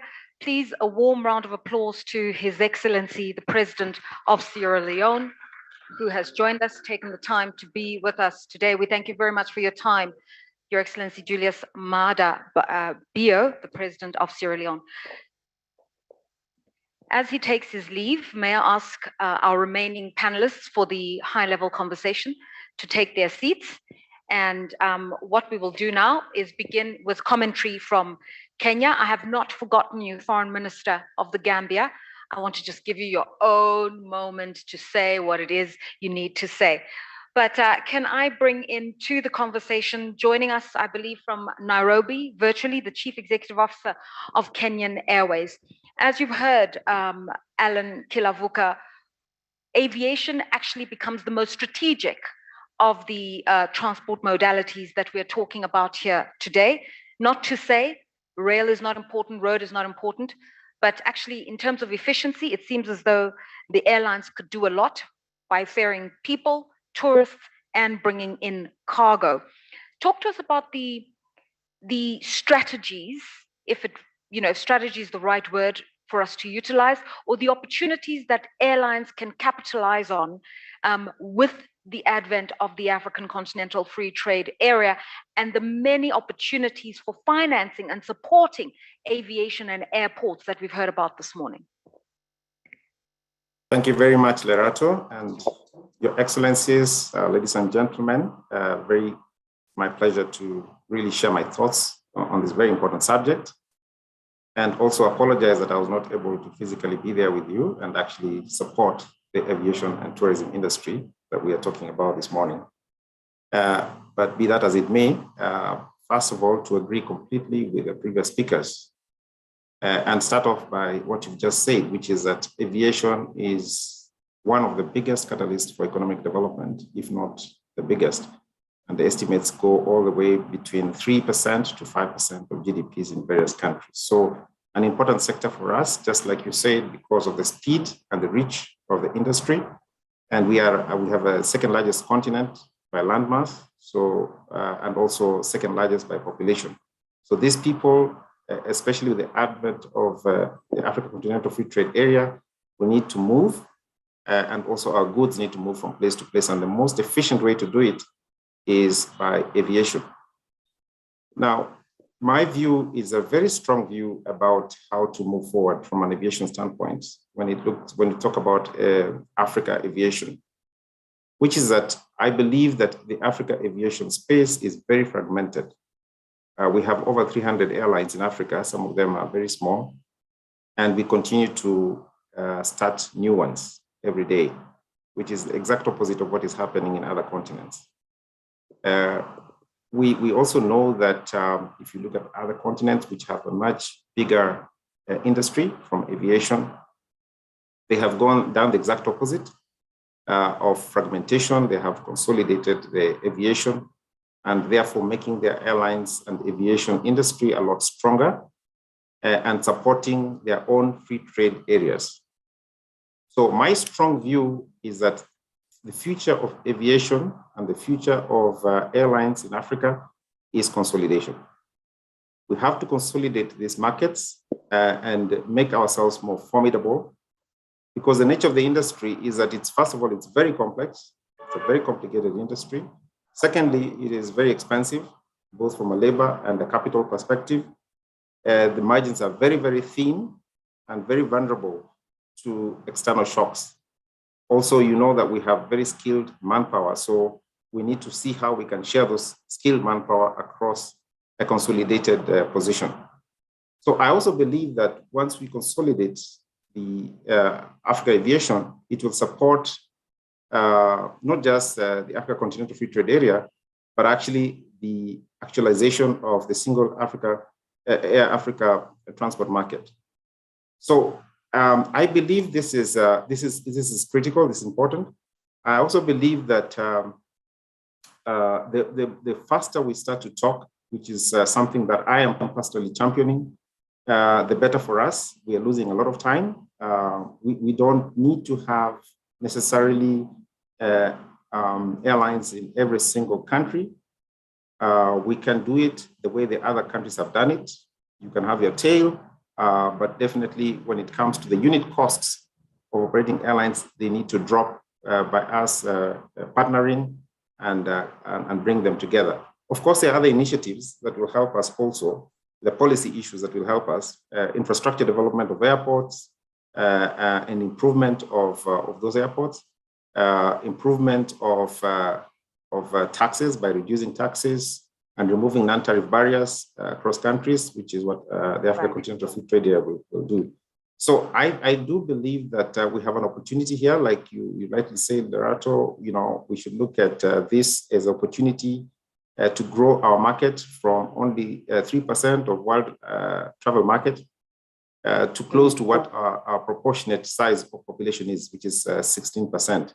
So if we can move that dial upwards towards 7% by reducing the heavy barriers of entry and high costs of operating airlines in Africa, and then eventually consolidating this space, I do believe that we as airlines and aviation will play a very central role in supporting the Vision 2063. All right, we'll come back to you in a second. I also understand that the Deputy Chairperson of the African Union Commission is also pressed for time. So just by way of a final comment, Madame, what are your reflections in terms of the conversations that's been had here so far? Infrastructure needs investing in, aviation needs to be really prioritized or harnessed and enhanced. And I know there's a lot of work that gets done across the board, but from what you've heard here today, what encourages you and what would you like to urge? Thank you so much for the consideration. Two things.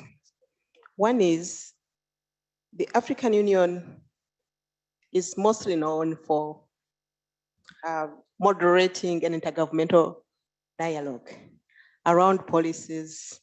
Of course, we have the other voices in the civil society. We have ECOSOC, we have a business forum, but I trust we needed to have more engagement and conversation with actually the actual implementers, which is the private sector on the ground.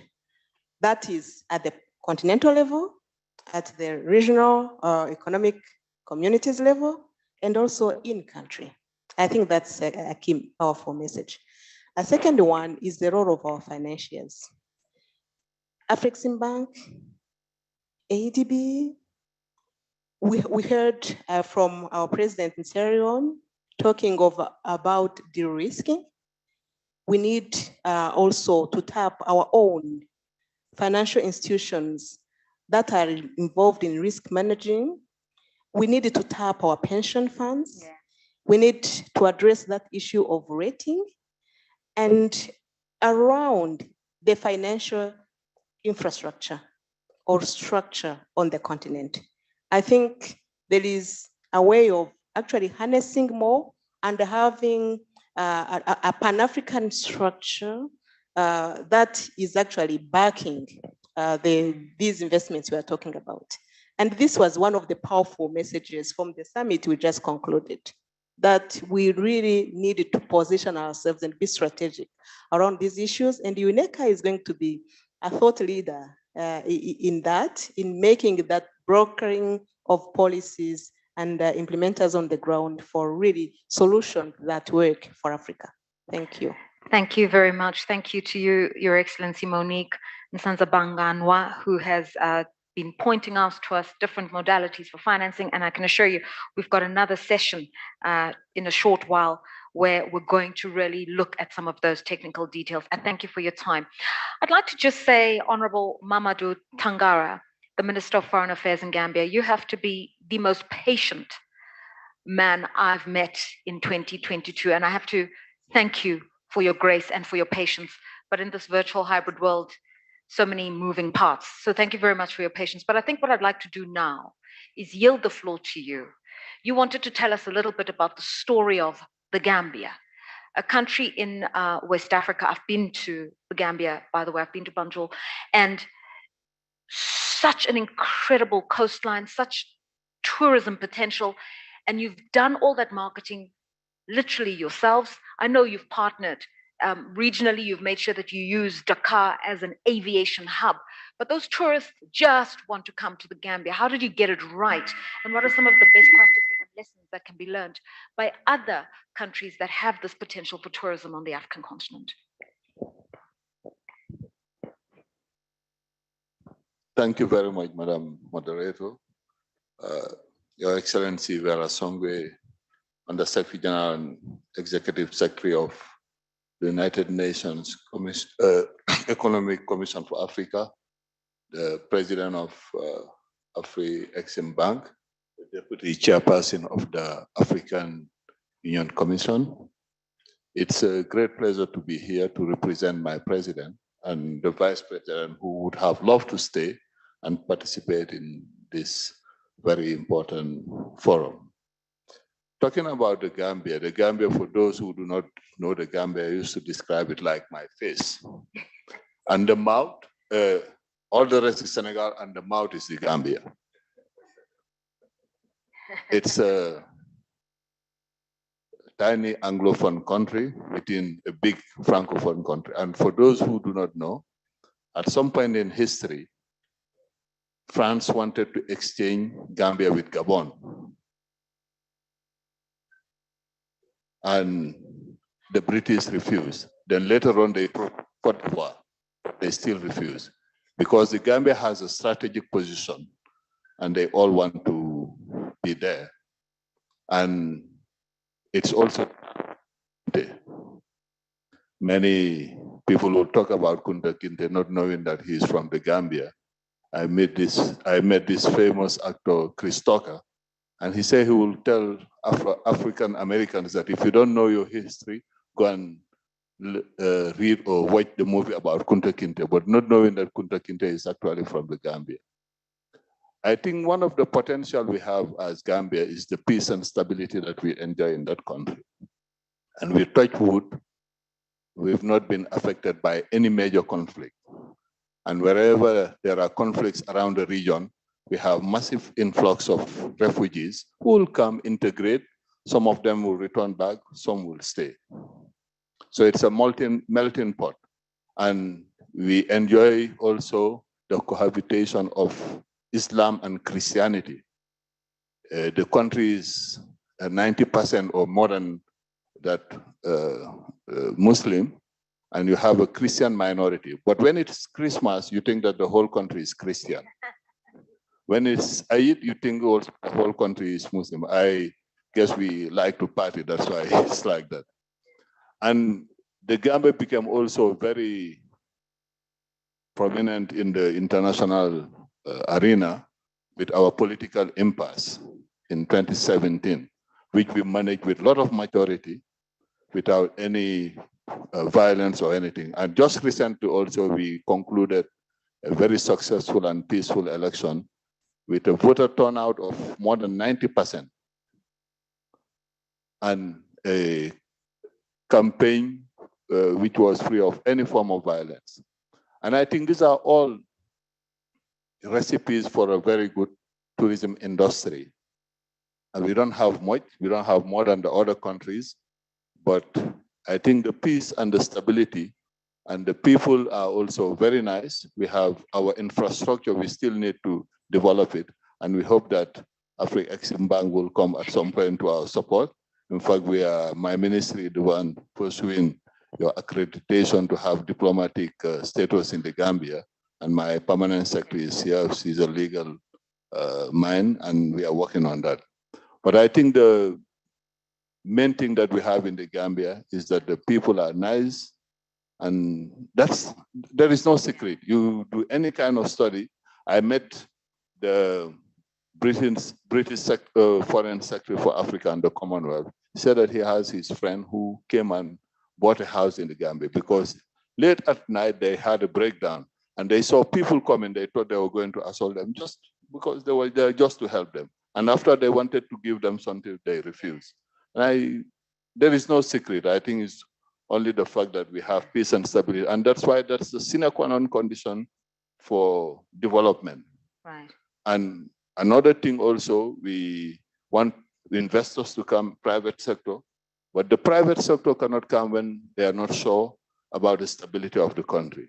We offer them tax holidays, but I always say that serious investors will not come for the tax holidays. What they want is the conducive environment, especially the legal framework that will protect their business, that will entice them to come and invest.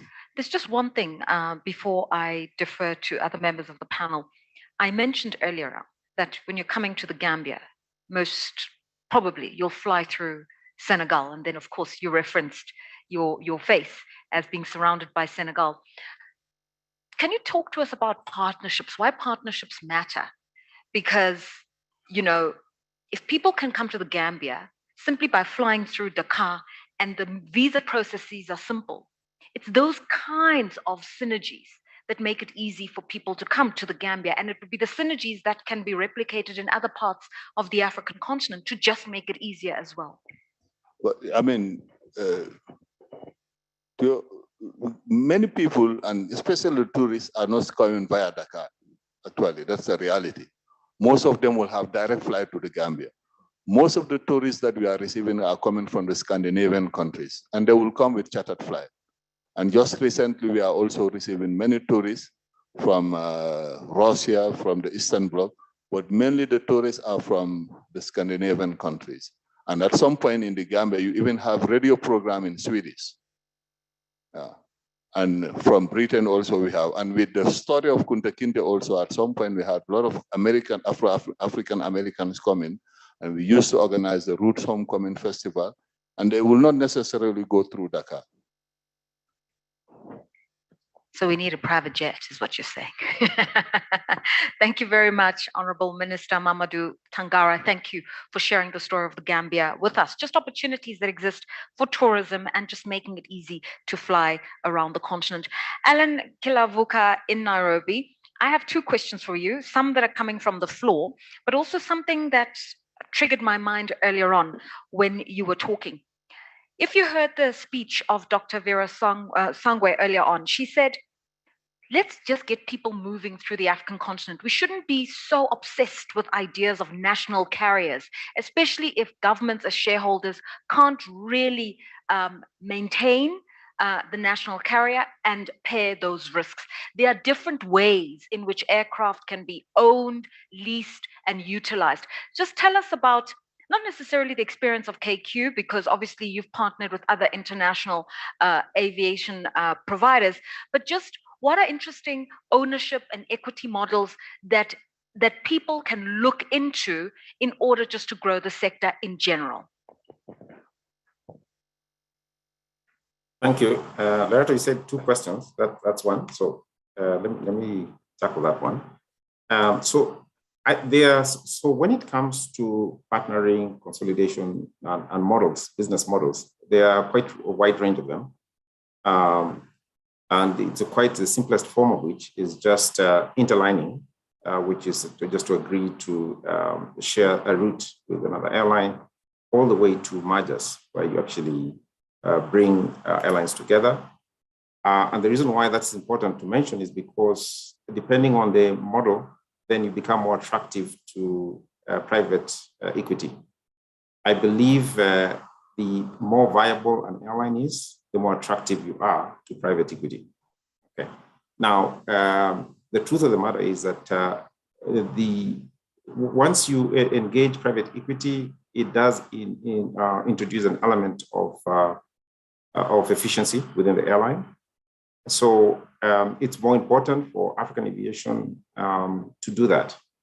And now, for us to be viable, and I'll go back to my earlier point, for us to be viable, we have to reduce the overall unit cost of operating. So the model that I would definitely therefore say is, how do you increase your scale? You can do it, first of all, by just increasing your capital and inviting people to specific airlines and say, bring capital, $1 billion, invest so that you can buy more aircraft and open up new routes. That's organic growth. That's a more difficult proposition to have, especially at this time. The easier way of doing it is inorganically.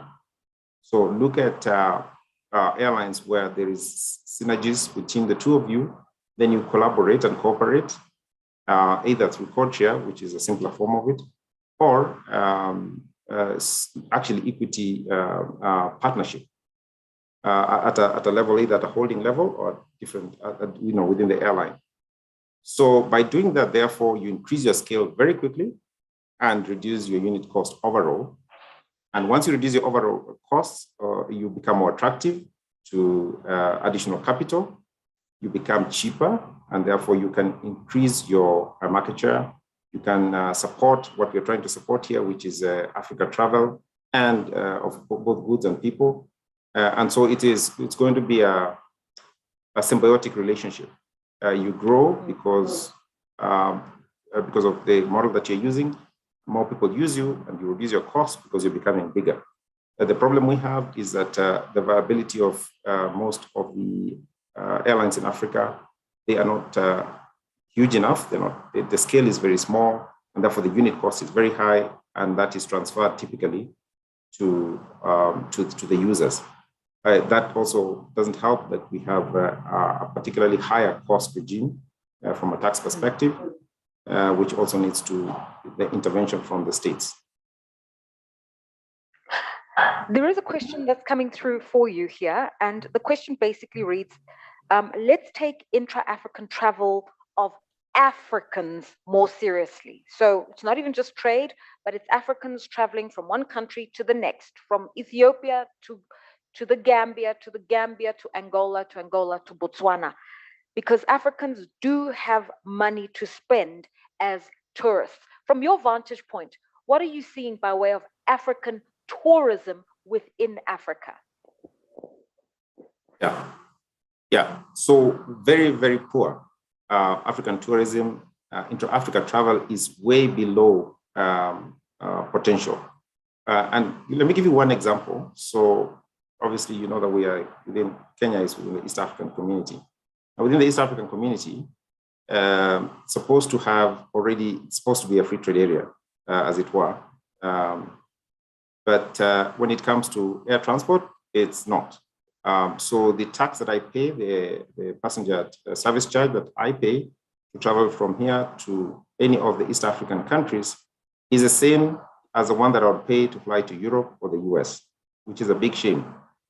And what does that do? It increases the cost of the air ticket by 30% and discourages the flights people using air travel from these countries.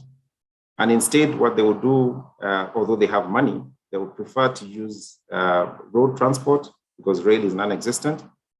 So it increases the time of travel. And obviously, if they have perishable, for example, they will perish along the way. So I think, if you really think about that, there's a lot of potential for African countries to work together by completely eliminating some of these very unnecessary costs and domesticating air travel as much as possible. We've been talking about the SATAM for a very long time, but how about if we start by, implementing it in bits and pieces using the regional economic blocks and then spread it out? Maybe that would be an easier proposition as opposed to trying to, let's say, have the whole elephant, which is proving to be quite difficult. Thank you so much for taking the time to be with us today. I will release you at this juncture, Mr. Alan Kilavuka, the Chief Executive Officer of Kenyan Airways. The remaining questions that are coming through from the conference site are questions that are directed at you, Professor Orama from Afrexim Bank, and perhaps you can share your reflections as well, Honorable Foreign Minister of the Gambia. The question reads, sir, earlier on, Dr. Vera's introduction talked about the need for more than 2 million trucks. What are African countries doing to build roads to support their vehicles? Now, I know that you said that for you at the moment, a priority area is to support aviation and airport infrastructure and the procurement of aircraft. But road is still king, whether we like it or not. Goods are moving across the continent via road, and you need to fix the infrastructure, you need to fix, and you need to make sure that roadworthy trucks are on those roads.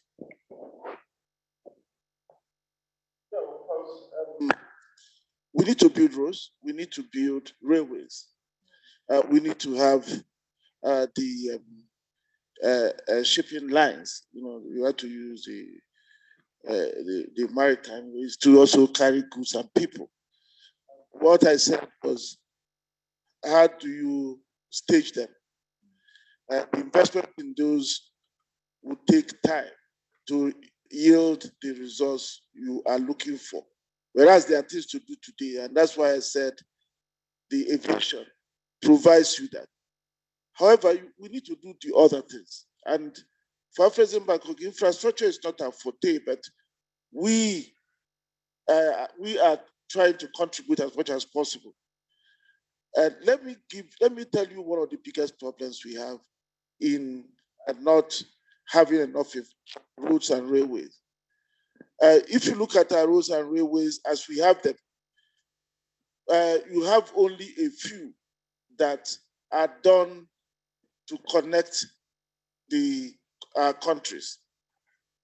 They are done if you are countries that have the coastline, they go from the hinterland to the upcountry to the coast.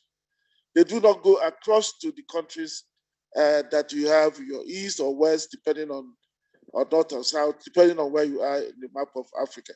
And that has to do with the colonial history, the way the continent was fragmented, and the way the relations of production were done to only look to the metropolitan powers.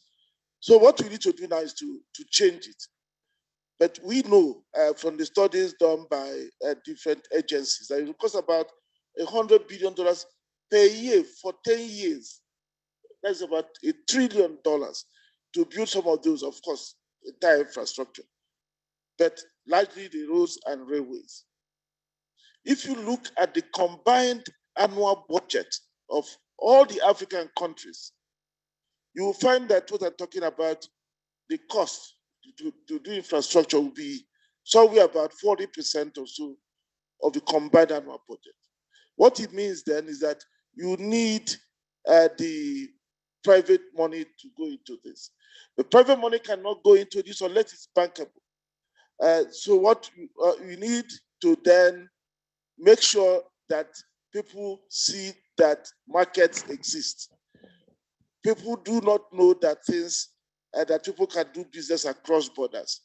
So you have to do trade information, you have to promote that information all across the continent so that people can see businesses. And when those businesses are seen, you will then see private money also going to support public money. And we begin to now build out the roads and the railways. But the specific things we are doing in terms of what do we need to do today? Take the rail.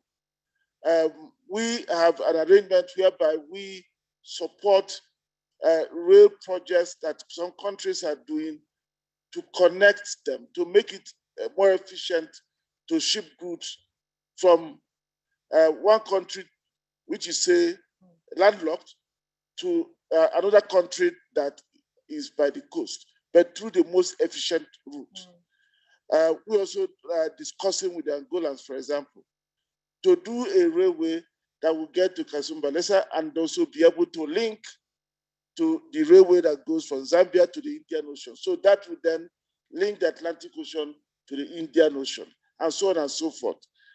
So the people who are asking the questions are right. We need to do those investments.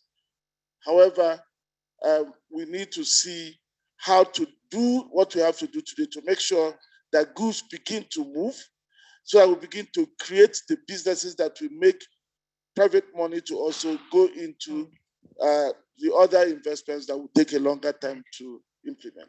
Thank you. Just before I hand over to the minister, obviously big infrastructure is something that happens at a sovereign level.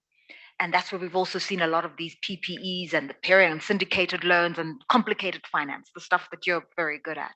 But at a business to business level, if somebody is running a medium-sized enterprise, a logistics company, a trucking business, and just wants to know what is a bankable project where they can get a loan from the bank and they can use some of the trade facilitation support that comes through from an Afrexim bank, what would you consider to be the kind of business that can really unlock good potential at a B2B level that would interest you?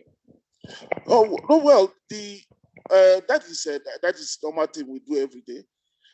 We finance people who do trucks, logistics, overall logistics, not only the trucking, but also the warehouses that are needed, are required as we move goods across borders. We have just started piloting the Pan-African Collaborative Transit Guarantee Scheme for the continent, piloting it in the commercial region. You know, today, if you want to move across borders by road, you carry goods. Each time you have to post a transit bond. So if you cross 4 countries, 4 borders, you post those bonds as you go. Sometimes they are cash collateralized, very inefficient. So what we've done now is work with the African Union to develop a collaborative transit guarantee scheme, which will be one guarantee scheme that once you take it, you can then cross all those borders. You don't need to wait. You don't need to stay. So that is also making it easier and better and more efficient for people who are doing trucking business to do them profitably. So those are facilitative. But financing the trucks, the fleet of trucks, warehouses, we do them every day. Another thing we've just started doing, you know, there are a number of companies that are doing using e-logistics. One of them is called Kobo 360, which has about 500 trucks that operate all across the continent. Our fund, the Fund for Export Development in Africa, has invested in it. It has also started working with them to see how they will integrate with another entity that does the same thing in North Africa, so that together we will have one e-logistic company that is able to do the trucking using technology literally all across the continent. That e-logistics platform is going to be connected into the platform we are building under the Africa Trade Gateway, and then also then open it to the Pan-African payment and settlement system, so that Insurance can be bought using the payment system so that people can pay for the service without having to look for foreign currency to do so. So all of these are things we are doing to make businesses in trucking across borders more profitable, more bankable. And we believe that with time, over time, we'll begin to see the results in terms of the volumes of cargo that are carried by these trucks. This is just so encouraging what you're saying. And if I just was to sum it up, I just think you are really putting your money where your mouth is. Thank you very much. Okay, and a final comment, please, from the Honorable Mamadou Tangara. We heard His Excellency, the President of Sierra Leone, speaking earlier on about much more work that's needed at a regional integration level in West Africa. I think he even used the word, it's almost non-existent in terms of the potential that can be maximized for seamless trade in the ECOWAS region and, you know, working with other regional blocs as well.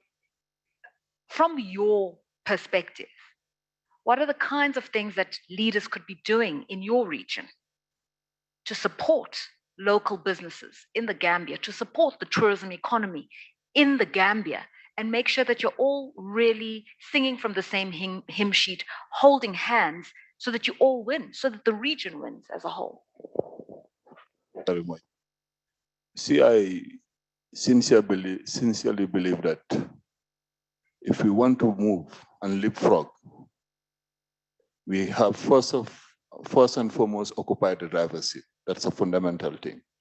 And if we are confined in this blind nationalism, even the Africa free trade area that we are talking about will just be wishful dreams. We've signed all these agreements, but when it comes to the movement of goods and people, we face huge challenges because of the road network and some of our national policies. The Gambia at some point was also basing its economy on re-export trade. And we know all the challenges that our people used to encounter because of the bad road network. And some of them were deliberate. For example, I will take the example of the Senegambia Bridge. We've been talking about that for many years. It's only under the leadership of President Adama Barrow and Macky Sall that we were able to translate it into concrete reality. And we've seen the economic benefit of that bridge. People are moving smoothly. And if you go on both sides, roads infrastructures are being improved. Not the second category kinds of road, feeder roads that they will come and build for us and live, but they are just for some time. And that brings to my mind thinking of Gandhi when he was building road and people are saying, well, we're building a lot of roads. He said, let's build the roads and the roads will connect us. And I think in Africa, what we need today, it's practical intelligence. Know where our priorities are and not allow others to do the programming for us. I was at some point working for the European Union. And I know that for the programming exercise of the National Indicative Program and the RIP, the Regional Indicative Program, we rely on technical experts from Europe to come and do the programming for us. And they will set the priorities for us. And during one of our information seminar, where we invited all the stakeholders to avoid duplication of action, one old man took the floor and said that, I'm happy to be invited here. And he said in our language, when you translate it, it will be like the proof of the pudding is in the eating. He said, you come with your project. You go with your project, but our problems are still the same. That to say that the bottom-up approach that you are talking is not being implemented, it's top-down. And then once you do that, there is no sense of ownership also. But I think the fundamental question is for our leaders to understand that our destinies are inextricably linked. I cannot understand when you have border closures between some of our countries and we are still talking about free movement of people and goods. And these are political decisions that has to be taken at the highest level in the supreme interest of the people of the sub-region and the region in general. You've been very candid, and we really appreciate that. But you do come from a truly beautiful country, and hopefully we'll all be able to visit soon, because Afrexim Bank will have funded the airline that gets us there. So gentlemen, I'll leave you to converse privately as you've requested. And I want to just thank you very much for taking the time to be with us as we begin very important discussions at this 5th African Business Forum brought to you by the UNECA. Thank you very much, Honorable Mamadou Tangara, the Minister of Foreign Affairs from the Gambia. And thanks to you, Professor Benedict Orama, the President of Afrexim Bank. And we also thank the Honorable Deputy Chairperson of the African Union who was with us, Dr. Vera Songwe, and of course, the Excellency, His Excellency, President Bio of Sierra Leone. It's been a wonderful morning of conversation. We are going to continue talking, let me assure you, in the room and those virtually. I know that some of you sent your questions. They're quite technical. They need a little bit more business savvy, and our next panel will be able to address many of your questions. I will pose them on your behalf. But for now, let me ask our esteemed guests to take their leave, and may I ask that we acknowledge them with our thanks.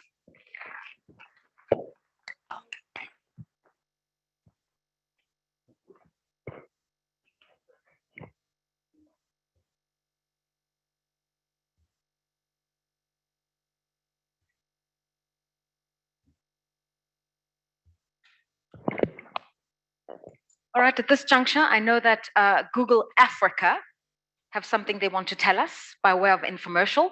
So I will let that message play through from Google Africa. They're one of our partners for this 5th African Business Forum. And then I will introduce to you session 2, which is a high-level panel on investment requirements and the options in leading to significant growth. I'll be introducing our panelists to you in a short while.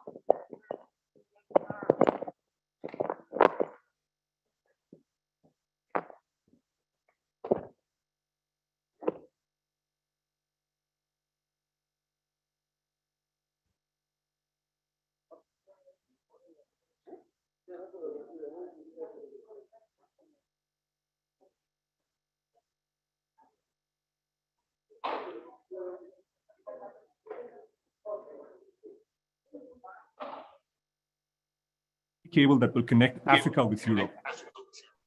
We're already making tremendous progress on the construction of branches.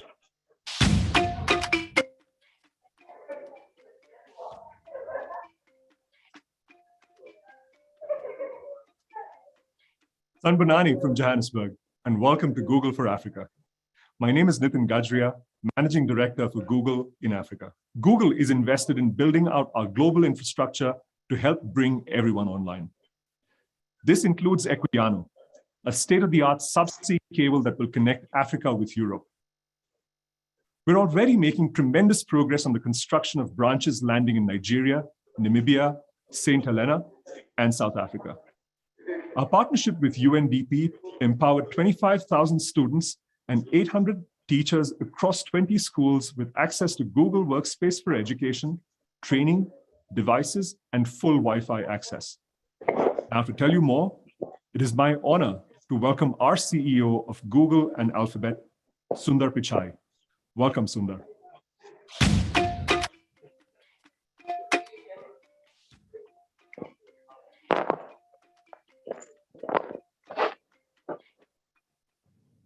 Thanks, Nitin, for that introduction and for all you do for Google Africa.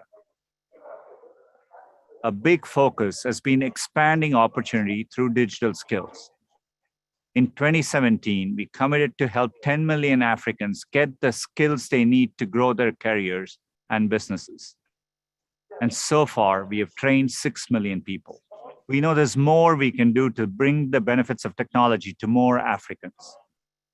So today, I'm excited to announce that we plan to invest $1 billion in Africa over 5 years. It'll cover a range of initiatives from improving connectivity to investing in startups. We have so much opportunity ahead as Africans shape the next wave of innovation. Thank you for the chance to be a part of it.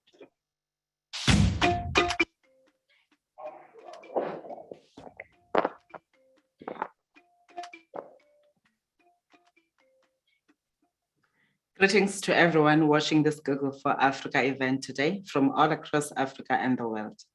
I am honored to address you on this occasion. I've been informed that Google has helped close to 500,000 African businesses get online and reach new customers. They have provided online resources to millions of businesses across the continent to help them manage through the uncertainty of the pandemic. We need to get back on our normal lives and therefore stay masked and take the vaccine. Thank you all.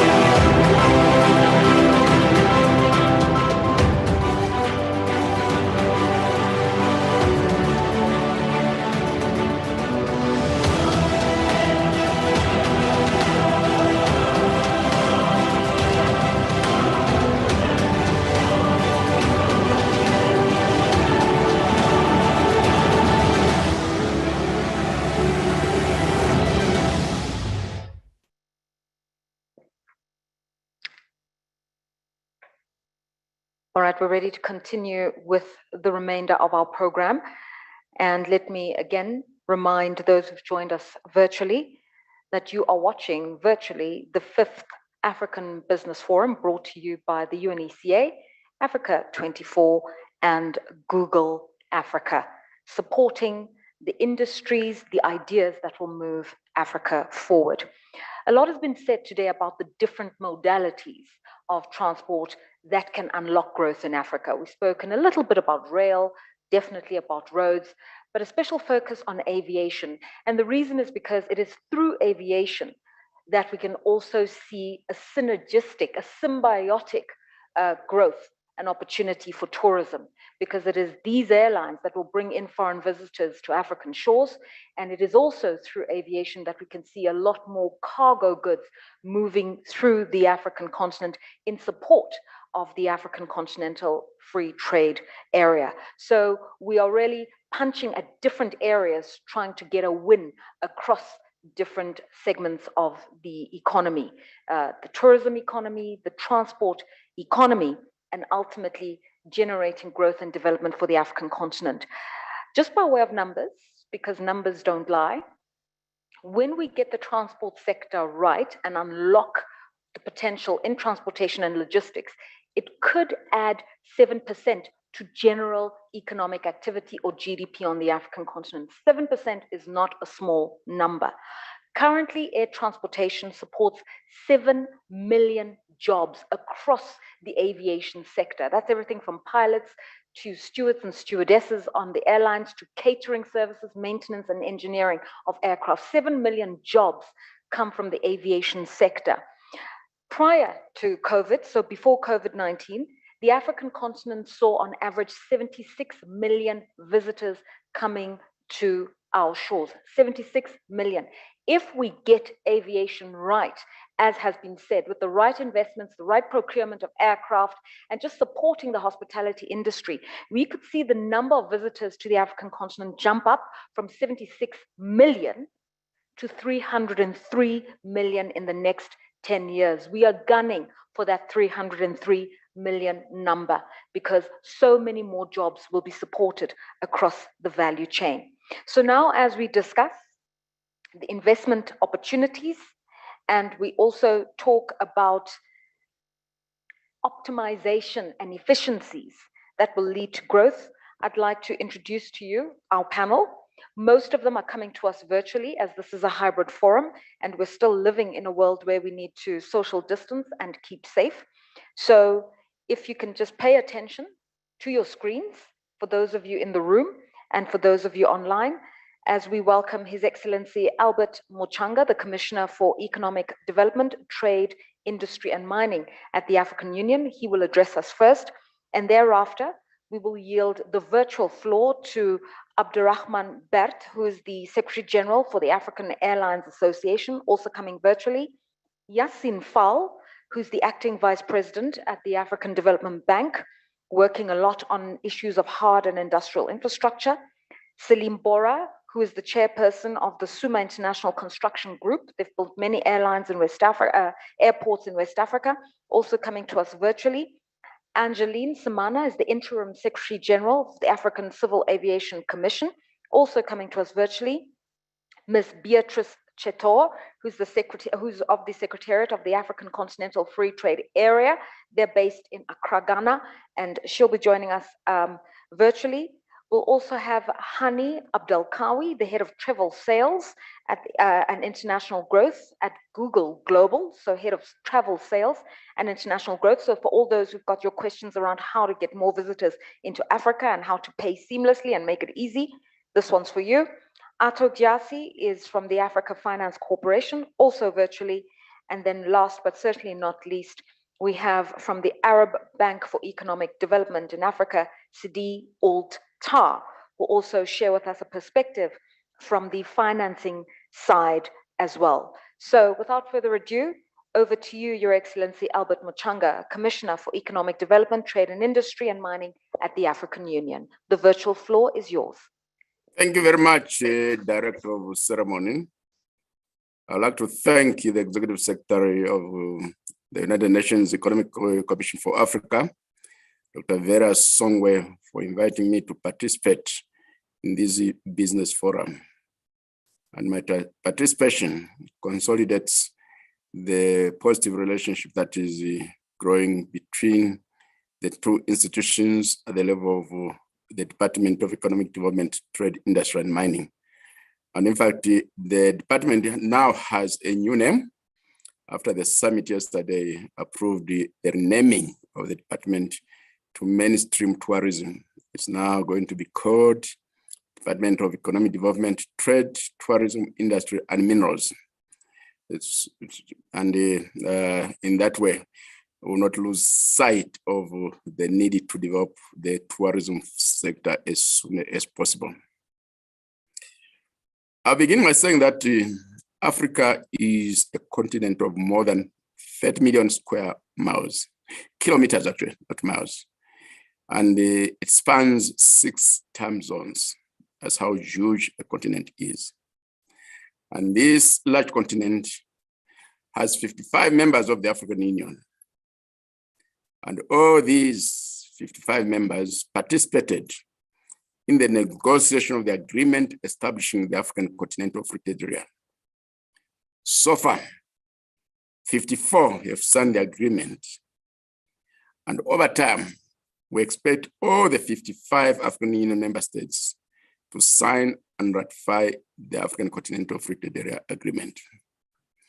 This is unique in the sense that if you compare to the European Union, not all countries of Europe are member states of the European Union. But in the case of Africa, we are headed towards universal membership across the African continent. Although Africa has a large landmass, she's also fragmented. In this state of fragmentation, there are very limited transport, communication, tourism, and energy interlinkages among regions and the countries. The establishment of the African Continental Free Trade Area, with a vision of creating one African market, is the first step towards defragmentation. A key element of this defragmentation is the establishment of inter-country and inter-regional linkages to facilitate cost-effective transportation of goods and people across the continent. The African Development Bank estimates an annual infrastructure deficit of between 130 billion to 107 billion United States dollars.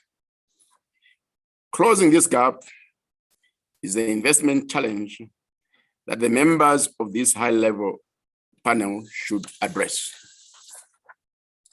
Beyond investment in transportation links, we also require investments in freight, warehousing, and distribution across Africa to ensure the operation of efficient and reliable supply chains. Cheap and reliable air transport is key to the success of the African continental free trade area. Our business people need to rapidly move high value but low volume goods like jewelry across a market of 1.3 billion people, which is estimated to be 1.5 billion in 2025 and 1.7 billion people in 2030. In the earlier discussion, Mr. Alan Kilavuka, the Chief Executive Officer of Kenyan Airlines, called for the creation of Air Africa.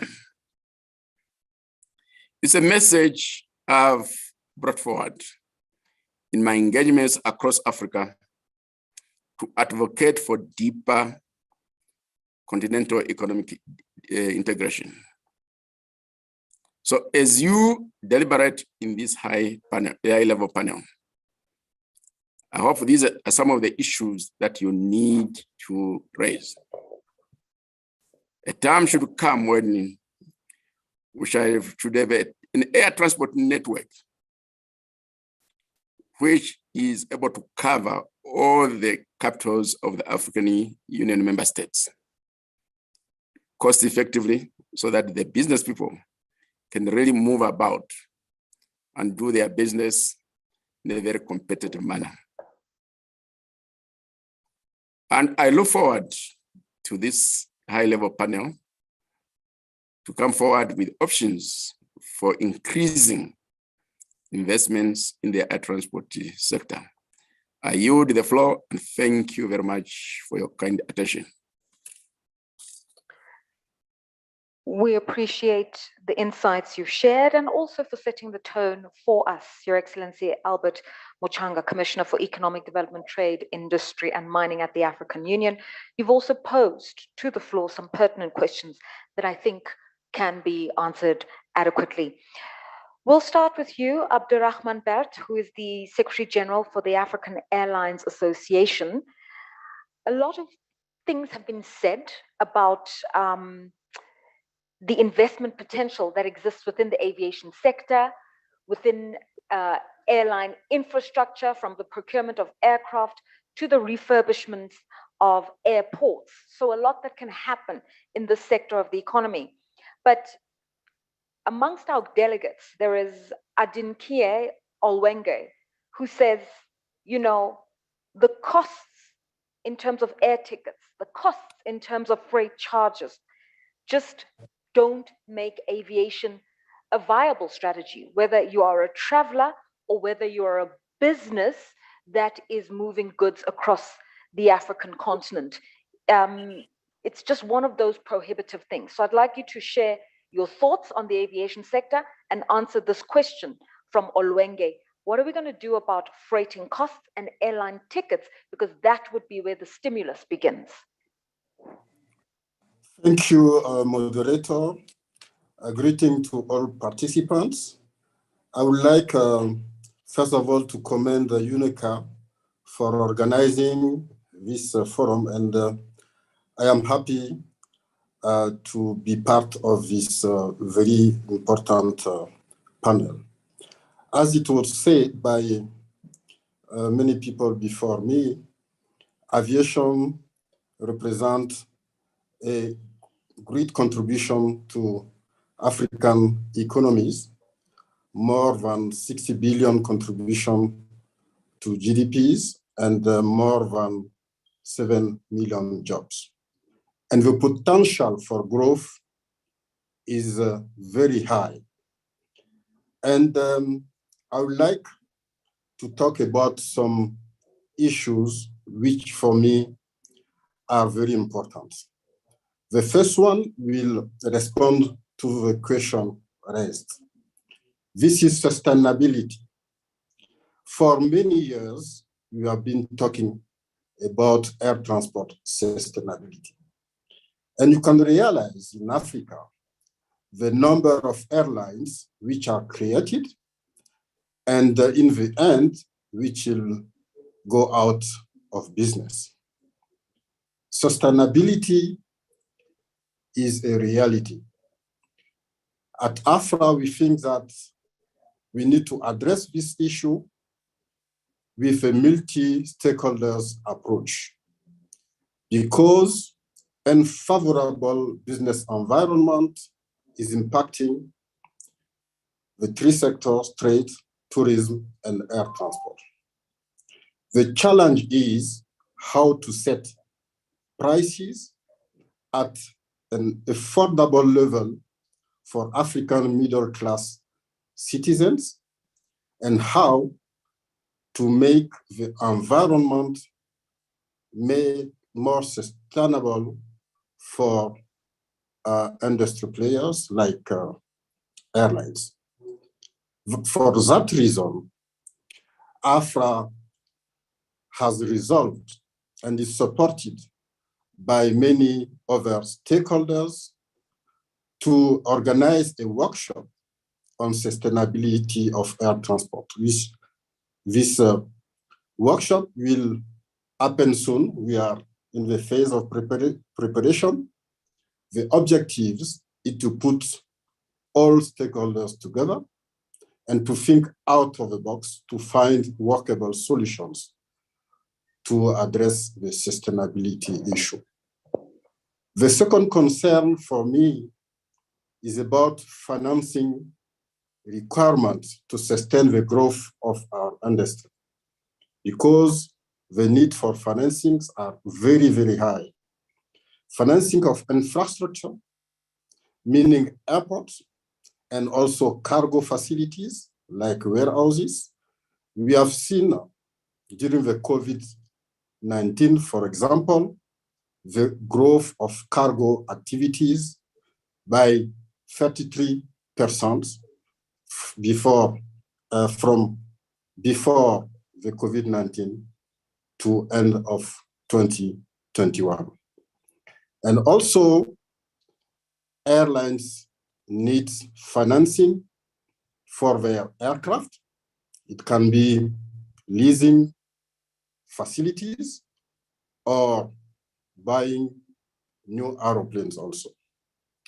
Another area which needs financing is to build human resources, because, of course, this growth trend of aviation will need a lot of training across all the sectors.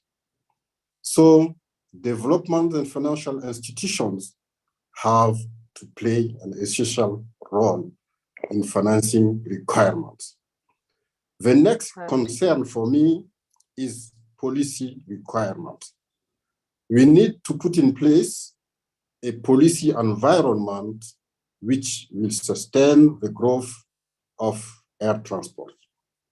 The African Union Free Flagship Project, in this sense, are very important and interdependent and should be implemented as soon as possible. Right. Regarding the single African air transport market, we have so far 35 states which have committed to it.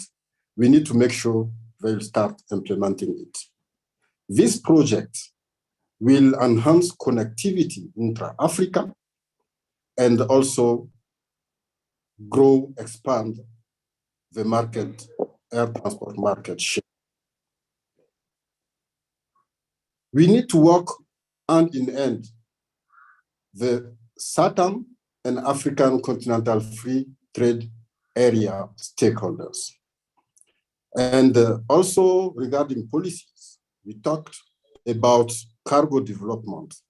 We need also to adapt regulations and policies regarding cargo customs in African states to better facilitate the development of this sector. Another requirement goes to airlines. Airlines really need to rethink their business and enhance cooperation. Mr. Alan Kelavoka, CEO of Kenya Airways, talked before me about kind of consolidation.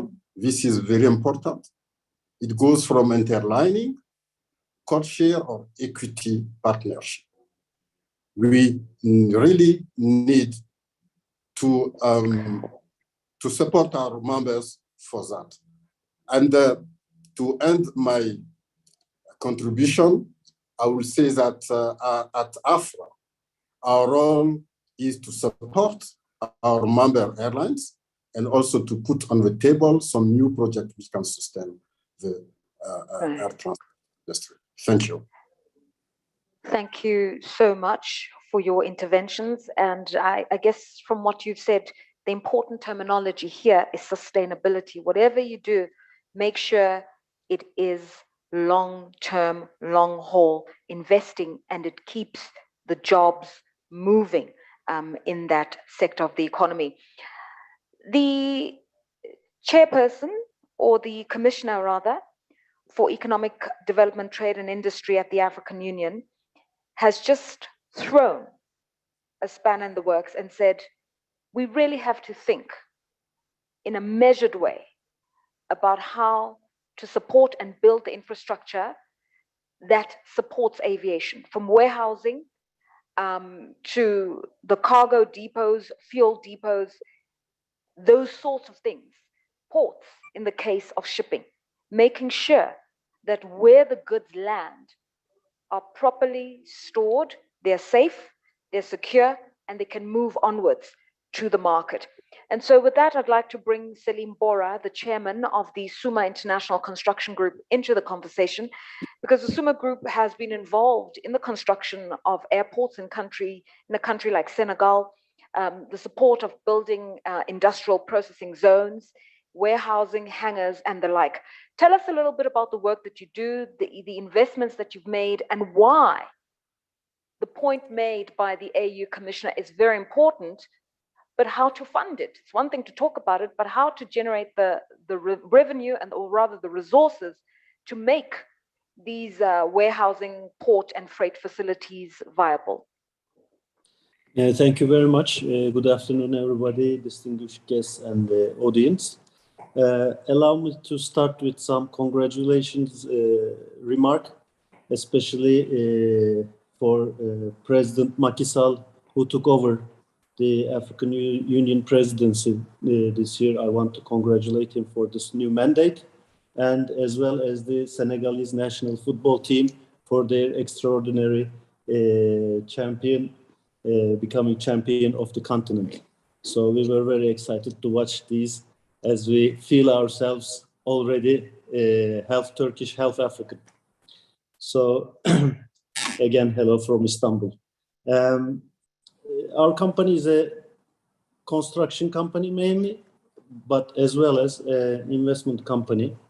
And recently we have done important contribution in the airport business, especially in Senegal, as well as in Niger, Niamey International Airport, which we have built and we are still operating. We see a big future in the aviation business, and as President Matabio said, our company is also involved in the development of Lungi Airport reconstruction and the investment. Private companies like ours who do fast-track design build work around the continent brings a big positive impact on the economy of those countries. First of all, our speed of delivery is extraordinarily fast. Duration of construction is within a year, 11 months, maximum 14 months period. And turnkey delivery of such projects, mega projects in such a short time has a very important impact in terms of confidence to the leadership and the stakeholders. On the other hand, it brings a big ecosystem, as an airport is a very organic, live structure which works every day. And around the airport, because we have an undisputed territory, fenced, and regarding the ownership, there are no issues. it belongs to the state. Therefore, you can actually develop the land with a real estate developer perspective, where you can build an aero city, you can build offices in the same territory, you can build commercial retail areas, you can build cargo village, you can build an academy, you can build a solar energy system which will not only give the enough power to the daily consumption of the airport, but also access energy to the surrounding neighborhoods. So it's a whole ecosystem. I think airports in Africa have very big future. But when it comes to financing, traditional financing, unfortunately, is very slow in terms of considering an application, making sure that it's delivered on time.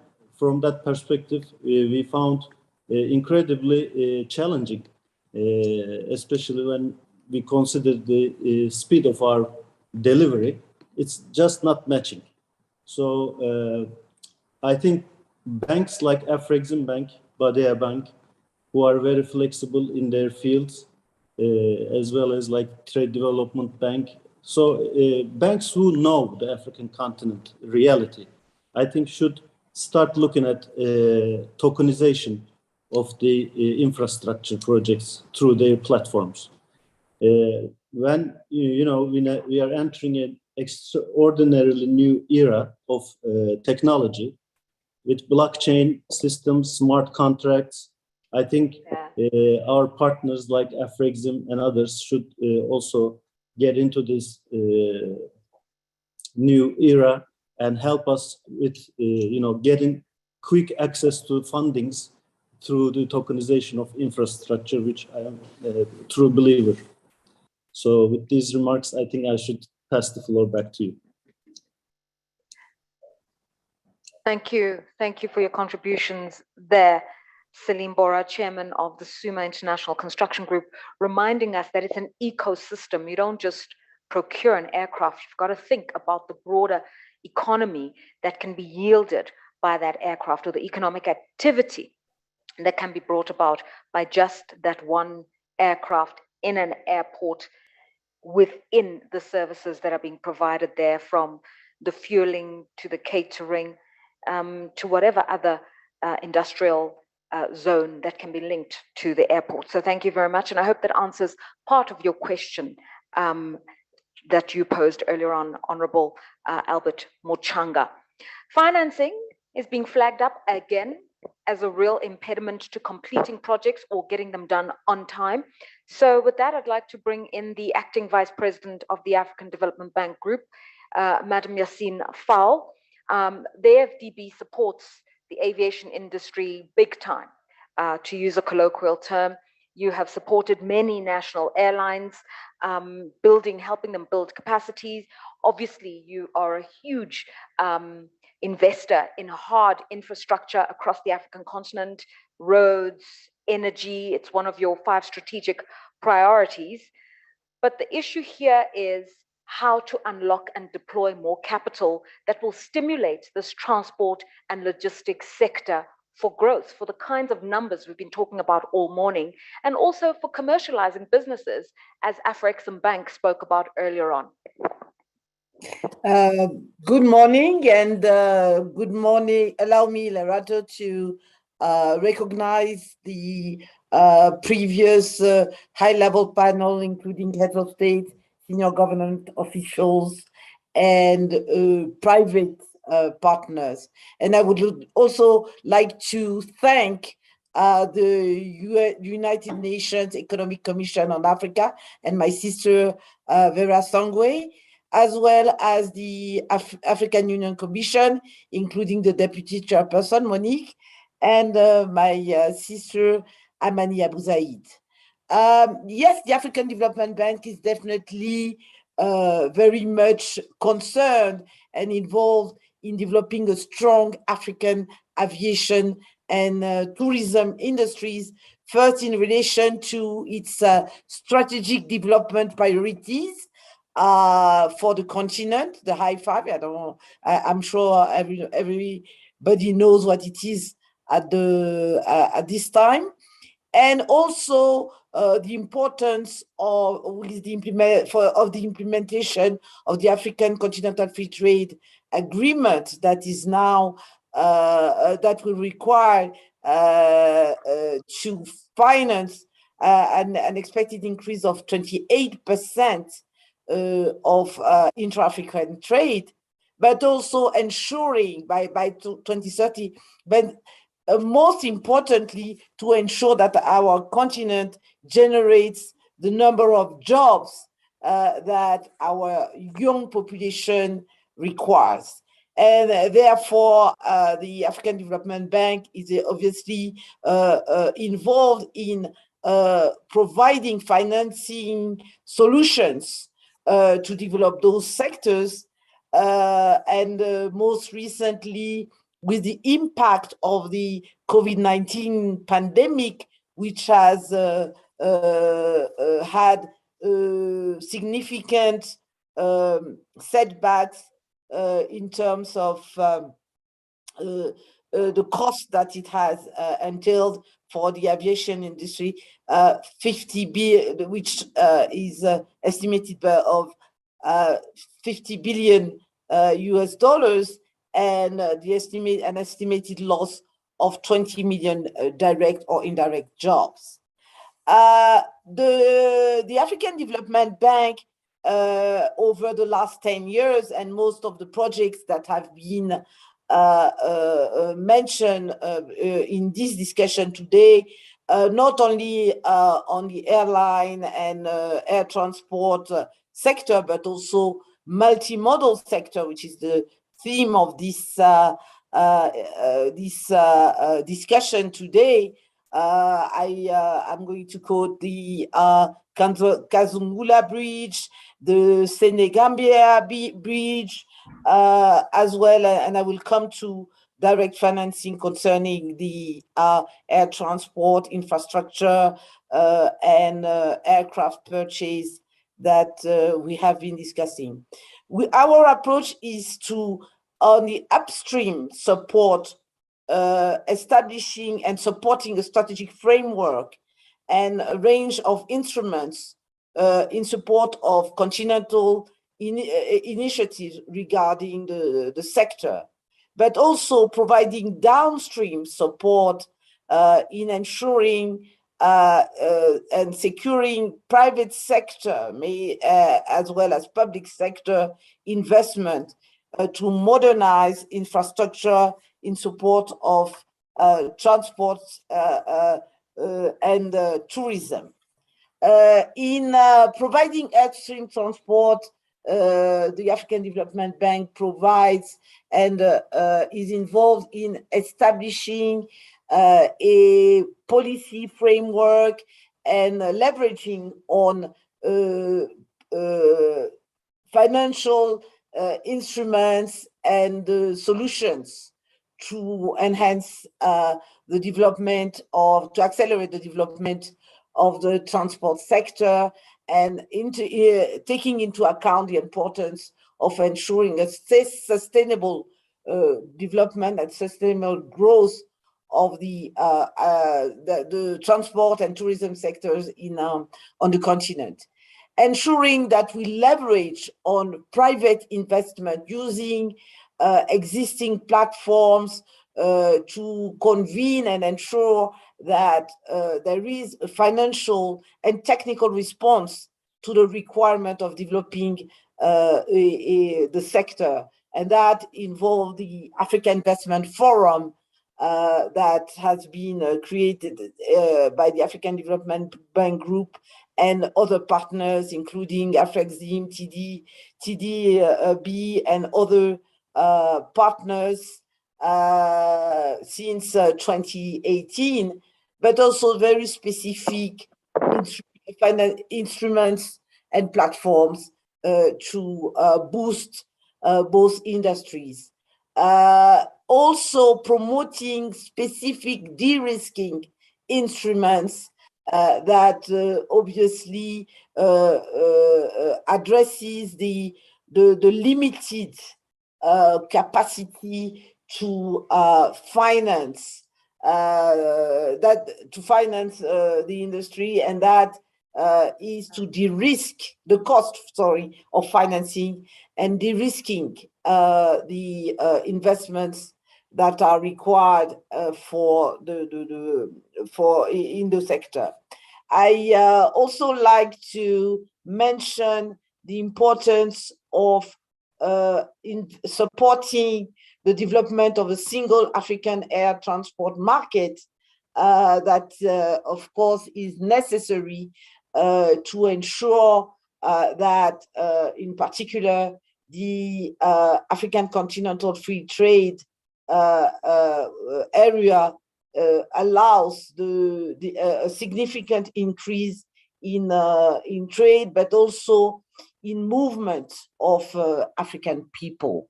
The bank has provided specific support to especially to the development of improving the air transport sector in several regions in Africa, but more specifically, boosting institutional capacity or to oversee civil aviation safety and security, as well as the capacity and modernizing the air transport equipment and infrastructure.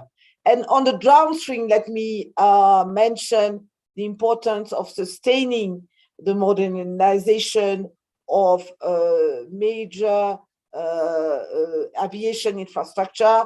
The bank, African Development Bank, supported the development of Dakar International Airport, Blaise Diagne Airport, as well as the connected other transport, including railway transport, with in supporting the Dakar Regional Express train that connects the city of Dakar and the new airport.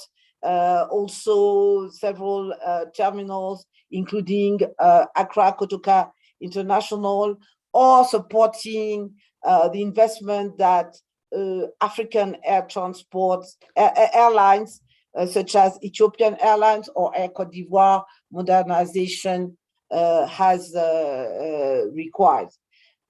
Investing, just to close, the tourism is definitely an area where major investment will be necessary, and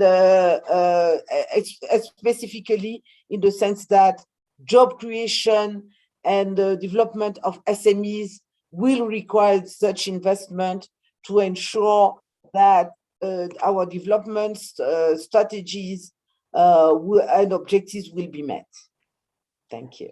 Thank you very much to you, Madam Yassine Fall, speaking through the broad spectrum of investments that have been made by the African Development Bank in this area of multimodal transportation infrastructure, but also talking us through the importance of looking at different financial instruments to utilize in investments, blended financing, something that comes up. And I think that's a good place to bring in Atto Gyasi from the Africa Finance Corporation, also a development finance institution.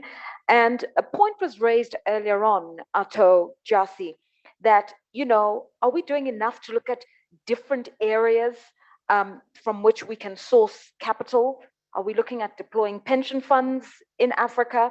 Are we going back to the capital markets? Can we pair the risks? And then, of course, a question also came through from our delegates. It's a question from Hawayaya, who says, are African countries putting in place sufficient legal safety nets for a unified legal system to enable infrastructure to be developed through public-private partnerships? So as we're looking to find the money, deploy the capital, are we creating a proper legal regimen that applies country by country for sound public-private partnerships? If you can help us with that from the Africa Finance Corporation. Sure. Thanks, Lerato, and hello to all the colleagues, everyone dialing in. and thanks for the opportunity to be here. So maybe very quickly on AFC, for those of you who do not know us, AFC is a Pan-African multilateral that focuses really purely on infrastructure financing across Africa. So we look at about 6 sectors. So this is natural resources, which is oil and gas and mining. We look at transportation and logistics, obviously the topic for today. But we also cover power, heavy industries, telecommunications, and increasingly we are looking at healthcare. Of course, the COVID pandemic has taught us all a lot, as well as technology more broadly. We're very pleased to say AFC is the second highest rated institution in Africa. We are rated A3 by Moody's, something we're incredibly proud of.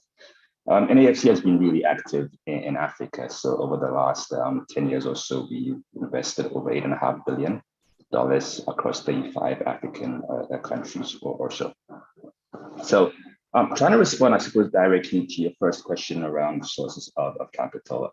I think one thing that I always say, and I suspect a lot of people have always heard, is there actually is a lot of capital available for projects in Africa. The challenge we find is this whole issue about bankability. And I know you asked the question of Dr. Rama earlier on, and what does it mean?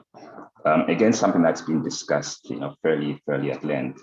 So I think in addition to the normal products, I think that most providers give out there, which is your senior debt, your trade financing, your mezzanine.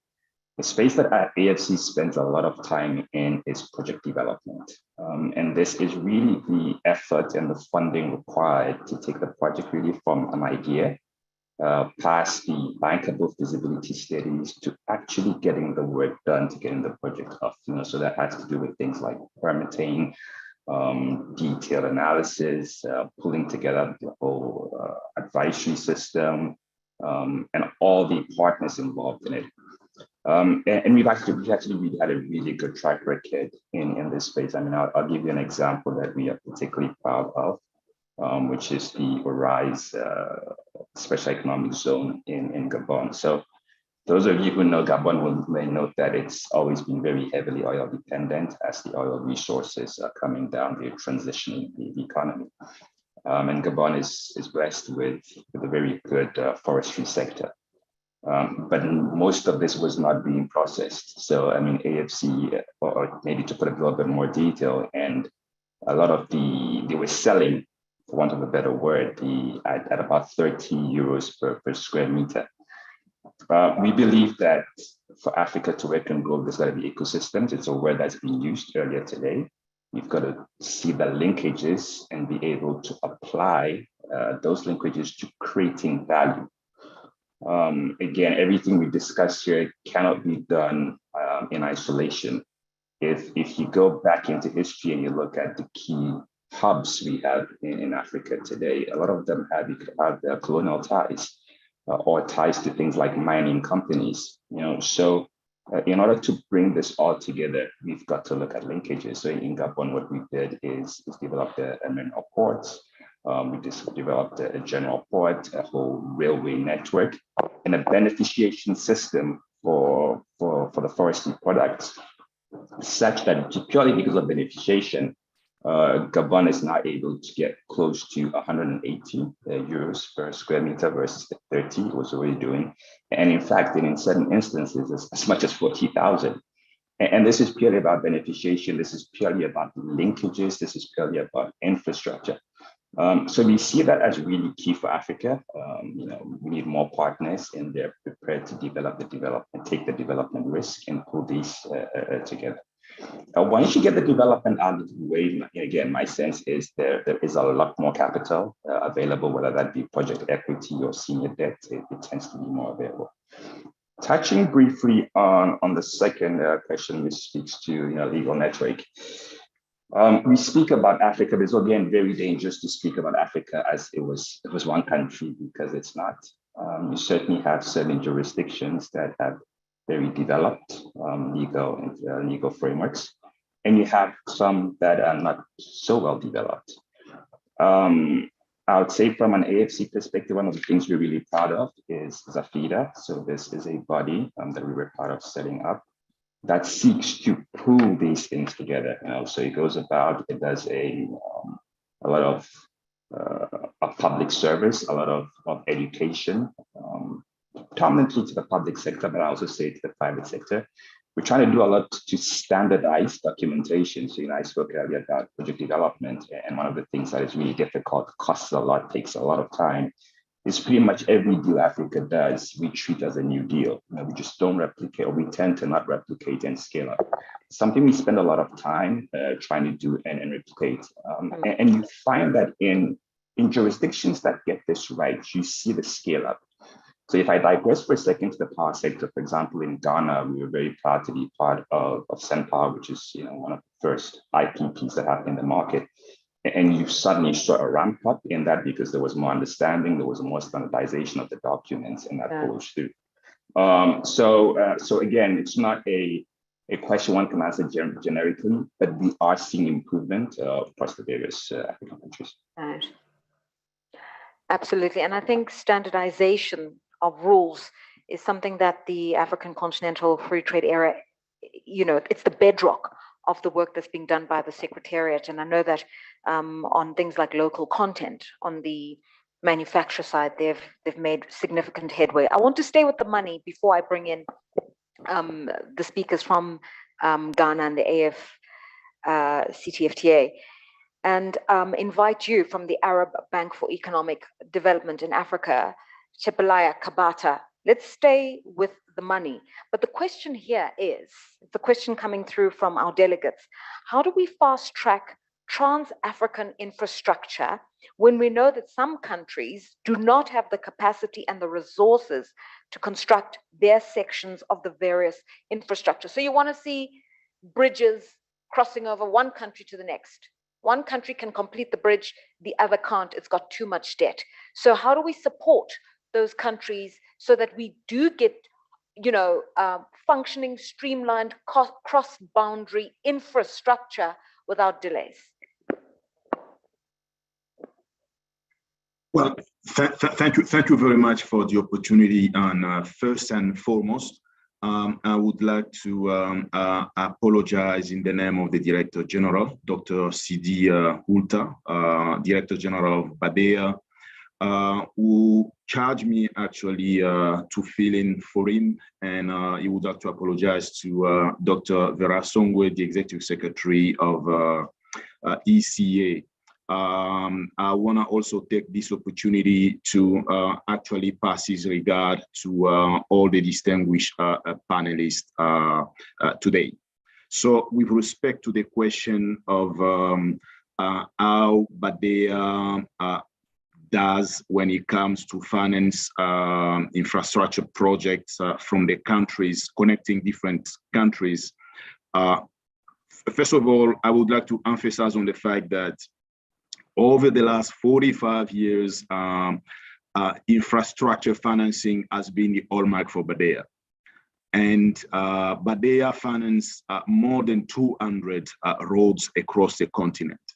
And most of these infrastructure actually benefited countries with no access to the sea. Landlocked countries benefit from this investment. So I will point out a couple of examples where Badea, being cognizant of some hurdles between government, how do you get those governments to get along to have a transnational infrastructure, for instance? One of the successful stories actually will be the roads linking Benin and Togo on the Mono River. So the two countries actually were able to come along with the support of Badea and other financiers to erect the bridge linking those two countries. So obviously, when you are dealing with more than one country, you may run into difficulties of harmonization, regulation, and also the level of debt from one country might be an impediment for a common project. but they are actually strongly encourage government to get along on transnational and regional projects. So in that respect, I will point out to one of the initiatives financed by Badea in the Sahel region. Back in time, Badea financed a feasibility study to establish a Sahel airlines to actually connect all the Sahel country with one airline. So this is one of an example where if the country have a hard time development financial institution like Badea can actually do the first step feasibility study and assist this government to come up with a more bankable project to promote regional integration. Another example I will point out in terms of how you get two different countries to get along is the implementation of the Africa Continental Free Trade Area, which offers actually a great opportunity to push the continental flag program like PIDA, the program for infrastructure development in Africa. So in that respect, we at Badea are very cognizant to the fact that when it comes to actually fill the gap, a huge one around the continent, the willingness of government is one thing, but the capacity, financial capacity, or the competence is another factor. So to lay the first stone to promote such infrastructures, our institution is willing to step in, not only with feasibility study, and also to even mobilize more resources, our own as the one from our partners. I mean, I will point out more specifically to the Arab Coordination Group, as well as to other development bank. I will point out to African Development Bank, Afrixim, TDB, and others, with whom we've worked for quite a long time to finance common projects of regional integration impact across the continent. Thank you so much for your interventions and for reminding us that you can't achieve this without multilateral cooperation across regions and across various development finance institutions. We thank you for the work that you're doing. I think I'm going to go back now to the topic of why aviation matters, why aviation is regarded as one of the most strategic of the various transport modes that we've been talking about this morning. Angeline Simana, over to you. You're the Interim Secretary General of the African Civil Aviation Commission. Now, I would say to you, so many protocols, so many commitments. There's been the Yamoussoukro Declaration. There's been talk on freer skies. And about 3 years ago was the commitment around the single African air transport market. When do we stop talking, start implementing, move beyond commitments into action? And where do we stand right now on creating freer skies on the African continent?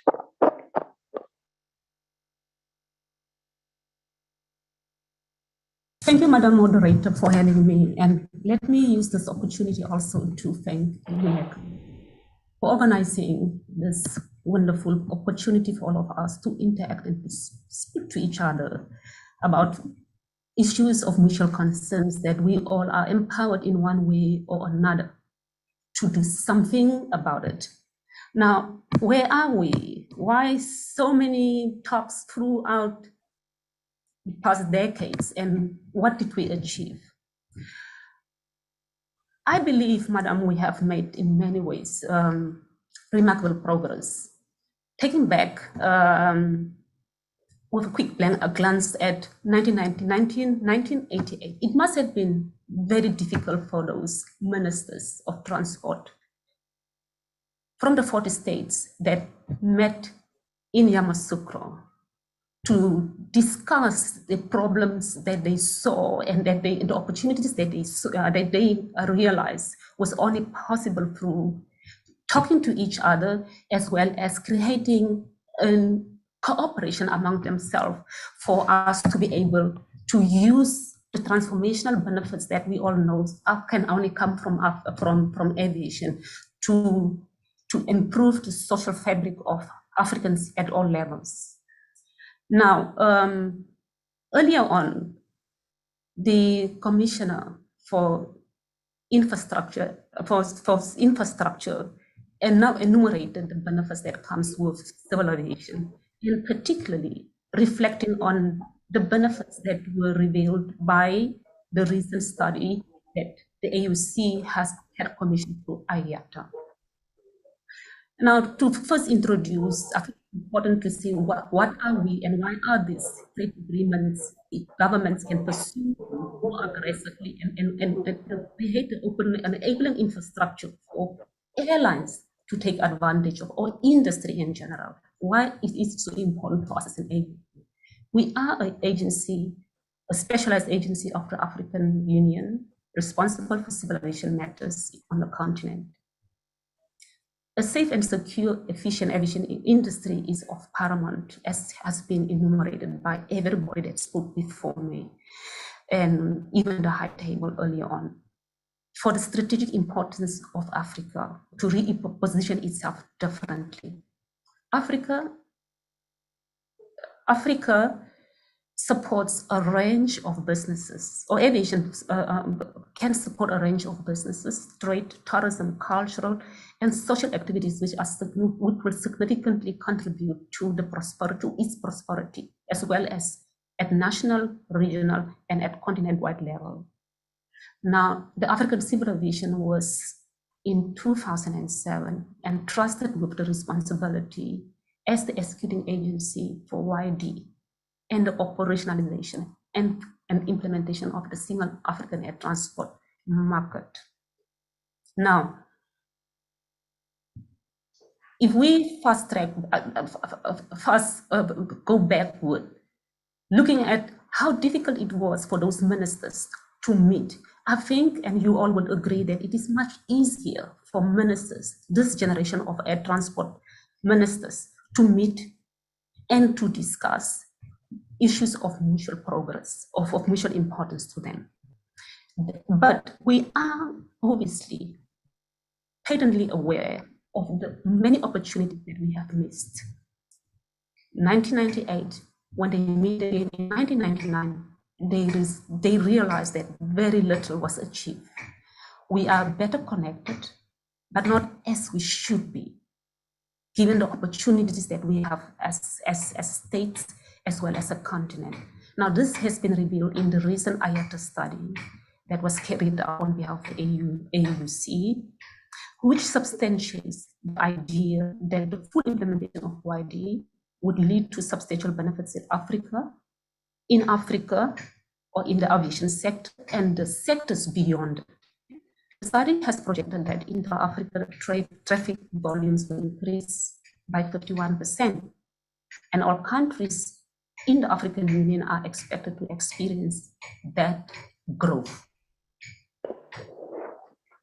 Study further that average fares are projected to decline by 26%, providing fare savings for 1.6 billion per annum, while connectivity and travel convenience are expected to improve, with additional 145 city pairs receiving direct services and frequencies on the existing routes, increasing by 27%. But the study revealed another concern that has not been the focus for a long time, because it was assumed states are very generous when it comes to the basic air traffic rights, which is the third and fourth. Unlike we thought, what the ministers were preoccupied was back in 1998, back in 1999, 2000, and this generation of aviation professionals is really that to provide beyond services to enable airlines to be able to move and to build the yields that are necessary. Now, this study revealed that there is a very low level of BASA compliance between YD states, because all of them, with the exception of Mauritius and a few YD states, they subscribe to the YD policy. Then we have the 35 that have now subscribed to be part of the single African air transport market. Now, from this study, it is clear that there are only 4 states with a very high level of YD compliance when it comes to the bilateral air services agreement. These countries are Liberia, Cape Verde, Mozambique, Senegal, and Mali. Now, I believe to pause here, these are states with aviation activity and arrivals that are less than 1 million. Then we have, from the study, 20 states known to have a very low level of compliance. Now, I believe this is where our concern and our focus would be within the executive agency. Because within the 20 states that are known for a very low level of compliance, we have states with the most busiest airports in terms of traffic, passenger arrivals, and passenger movements. Right. We have, for example, Johannesburg.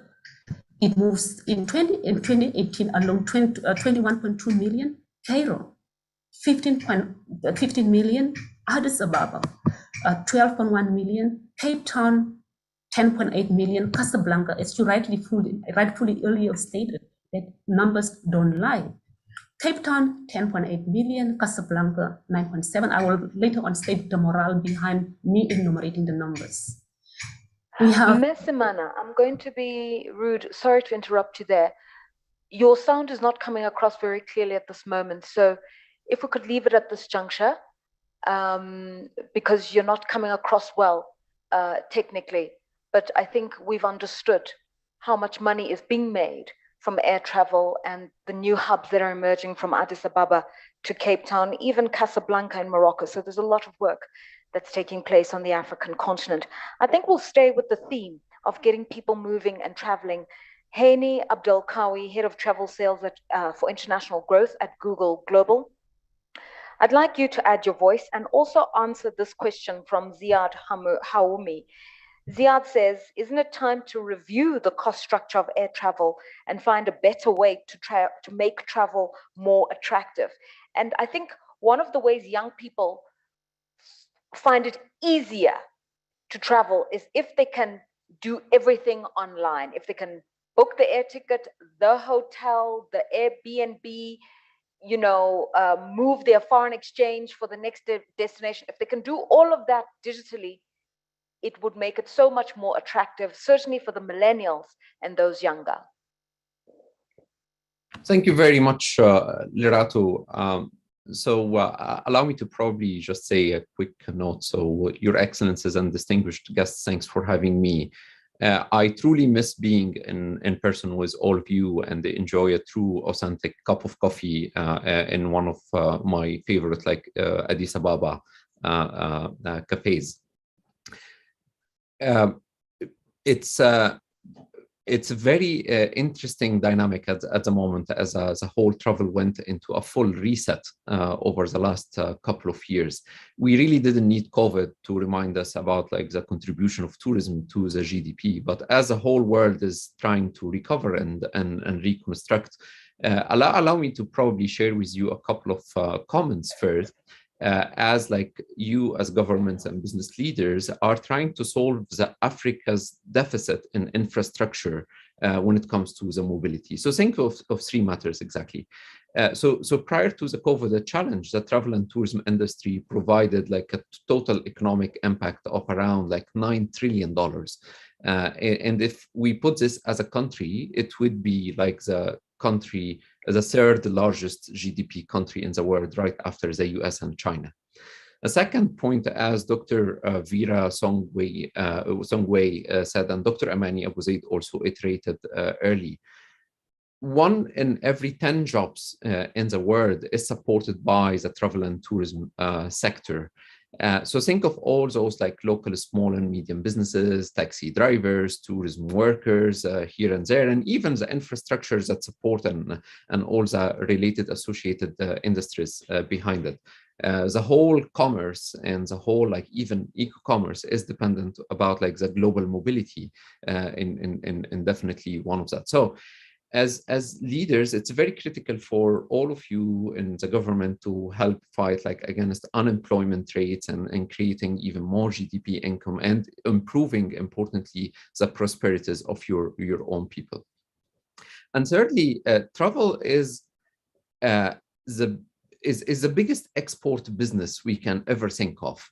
So if you are selling a few like products or coffee or t-shirts, there are always logistics about like how to do like setup for success. But travel, people truly want to come to you, and the whole world is your market. So the potential is truly there, and the whole idea is how can we maximize and get as many input as possible and improve like the returns on the significant investments that you are discussing today, and obviously discussing like challenges of funding, but the execution is equally important as the planning to maximize those challenges. If I summarize those 3 points before I jump to that particular question, is like I can say that travel is no longer a luxury. It's rather a human necessity. So I'm very optimistic about like the whole rebound coming our way. So when it comes to the psychographics behavior of how people are trying to now travel, and the whole like millennium and the whole costing behind the travel industry, it's always a challenging, because on one side, like the travel suppliers are always tied to significant cost infrastructure behind the operations that they are trying to offer. For the fuel prices, for example, there is nothing to do about it but to pray. And unfortunately, it's very high at the moment. For things such as like the taxes and like the in-country kind of taxes, and we've listened this morning about like moving from Western Africa to Eastern Africa, and as the CEO of Kenya Airways was talking, it's very costly surcharge that might even add 30% of the cost alone into that. So when it comes to the actual like users, as we are trying to probably analyze and see the potential here, taking a travel purchase decision, especially for young people and general even population globally, it proved to be very stressful moment. And sometimes people take a lot of time to decide whether to buy this air ticket or not. They almost know they want to go from A to B for a specific reason at a specific time, whether it's luxury kind of travel or even meeting family and friends, or diaspora coming back into their home countries and so on. But they always have this fear, if we compare it, for example, about like buying long-term goods in their homes, of like buying a sofa or even financial bonds or stocks to invest in. The reason is travel is always having this complexity of, did I get the right value for money, right? So it wasn't actually about it cheaper, that this is the only one thing that they want to index. It's actually about the full like value for money. And we are seeing a lot of people are now taking more and more independent decisions. So they are no longer influenced by like a major media stream saying like, I am the best airlines or I am the best hotel kind of chain. It's rather they go and validate the information and try to seek for themselves what is truly resonating as the best value when it comes to that. If I may probably add a quick additional note about what we see for demand for Africa. We are seeing it's an amazing green field for Africa when it comes to specifically to inbound tourism. So obviously clearing the path with things such as Agenda 2063 and the whole work about like CFTA is playing a pivotal role that inspires like a significant change by harmonizing the whole regulation around it, the whole infrastructure around it in order to support. And air for sure would play a significant role, but the whole panorama of life is connected. We might come by air, but people want to enter connectivity within Africa, maybe by a rail or some like simple buses, or even like simplified like visa processing at the checkpoints at the border controls in general, whether it's sea or land and so on. So just to give you like probably what I just saw over the last 3 months alone, there is a huge user demand for the air travel to Africa. And to my surprise, it was actually at the same level of 2019. I'm speaking about people who come to Google and search for flights to places in Africa. It's exactly at the same level of 2019, with very prominent destinations such as Cape Town, Cairo, Lagos, Nairobi, Dakar, Casablanca, and lots of this demand might even come from France, from UK and the US.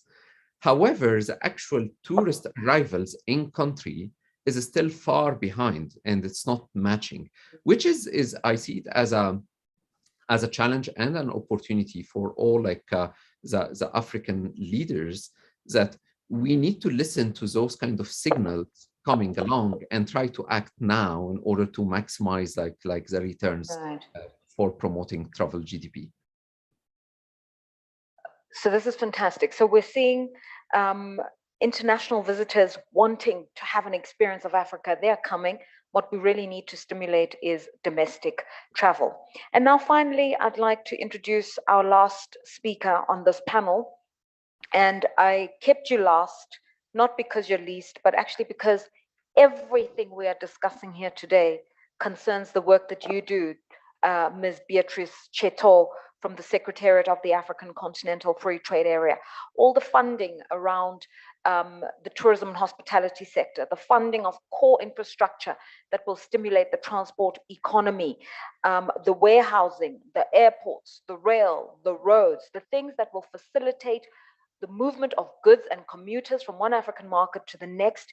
It's all about you.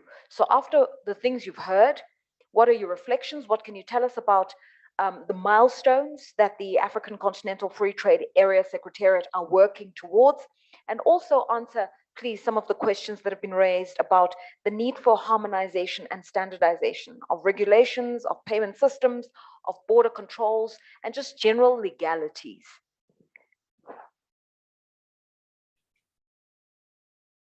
Thank you very much, Lerato. And I'd like to just start by thanking the UNECA for this very important session. I'd also like to say that my Director of Trade and Services, Miss Emily Mburu Doria, sends her regrets for not being able to participate in the session physically, and she sends her best wishes for a very stimulating and fruitful discussion.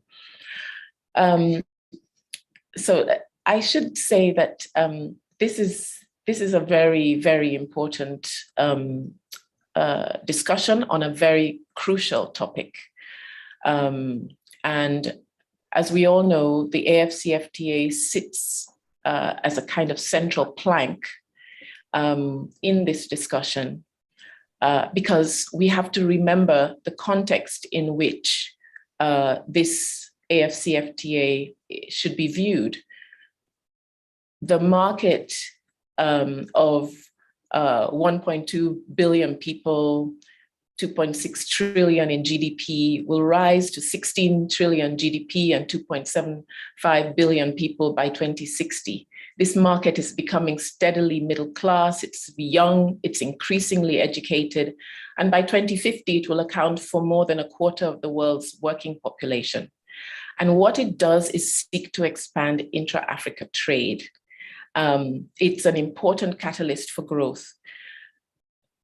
One of the most important things to remember is that it promotes certainty. We talked about, other people have talked about the rules and the frameworks around which aviation and other transport areas are going to be designed and developed. Well, it is through this market environment, the creation of this market environment that promotes certainty, that promotes predictability and transparency, and then secondly leads to reduced trade and transaction costs, that all these transport infrastructure will be developed. The other core focus of the AFCFTA is industrialization and development of regional value chains. So we heard other speakers talking about linkages. So where the AFCFTA seeks to create regional value chains for increased trade in manufacturers, for agribusiness, that means that there will be tremendous growth in economic activities and job creation. There will be increase in trade in services, which is where I work, associated with that industrialization. And I should just signal that under the AFCFTA, we are continuing, as the AFCFTA Secretariat, we are continuing to assist state and non-state parties in the negotiations that will lead to progressive liberalization in trade and services in all service sectors. But we have started in the current round with business, communication, financial, tourism, and transport services. Now, I liked what another colleague on the panel was saying about the ecosystem for aviation and for transport, the development of the transport sector. We know already that intra-Africa trade has already been constrained by the state of transport infrastructure. So roads, which are the main port, carrying at least 80% of goods, 90% of passengers, yet we have 53% of roads are unpaved. This isolates people from basic education, health services, transport corridors, trade hubs, and economic opportunities. Similarly, although Africa has 1/6 of the world's population, it accounts for only 4% of globalized containerized shipping volumes. This is mainly due to insufficient port capacity. Africa only has about 64 ports, many of them poorly equipped, uneconomically operated. So this causes delays, long processing times, poor shipment handling rates. And these costs can reach about 50% more in Africa than in other parts of the world. Air transport in Africa remains expensive by international standards. This is mainly because of lower passenger traffic, limited liberalization of the airspace, despite the launch of the single African air transport market, and of course, because the negotiations are still ongoing on liberalizing services in this area. You've got high passenger and airport taxes. If we consider that African airlines used to have a share of global air transport market hovering around 2 to 3% between 1980 and 2019, we see that the market has really not developed. In the 1980s, African air carriers had 45% share of the African aviation market versus 55% operated by foreign carriers. But in 2019, the proportion of African carriers' share of the African market had fallen to 20%, with 80% of Africa's air transport market now operated by foreign carriers. So in effect, foreign airlines now serve 8 out of 10 of Africa's most lucrative routes. And then, of course, we know the COVID-19 pandemic has negatively impacted the operations of all actors along the air transport supply chain. But the central point, I think, of this discussion is that where the challenges are, there are opportunities in disguise. All of these inadequacies and problems are merely the starting point from which Africa seeks to trade with itself.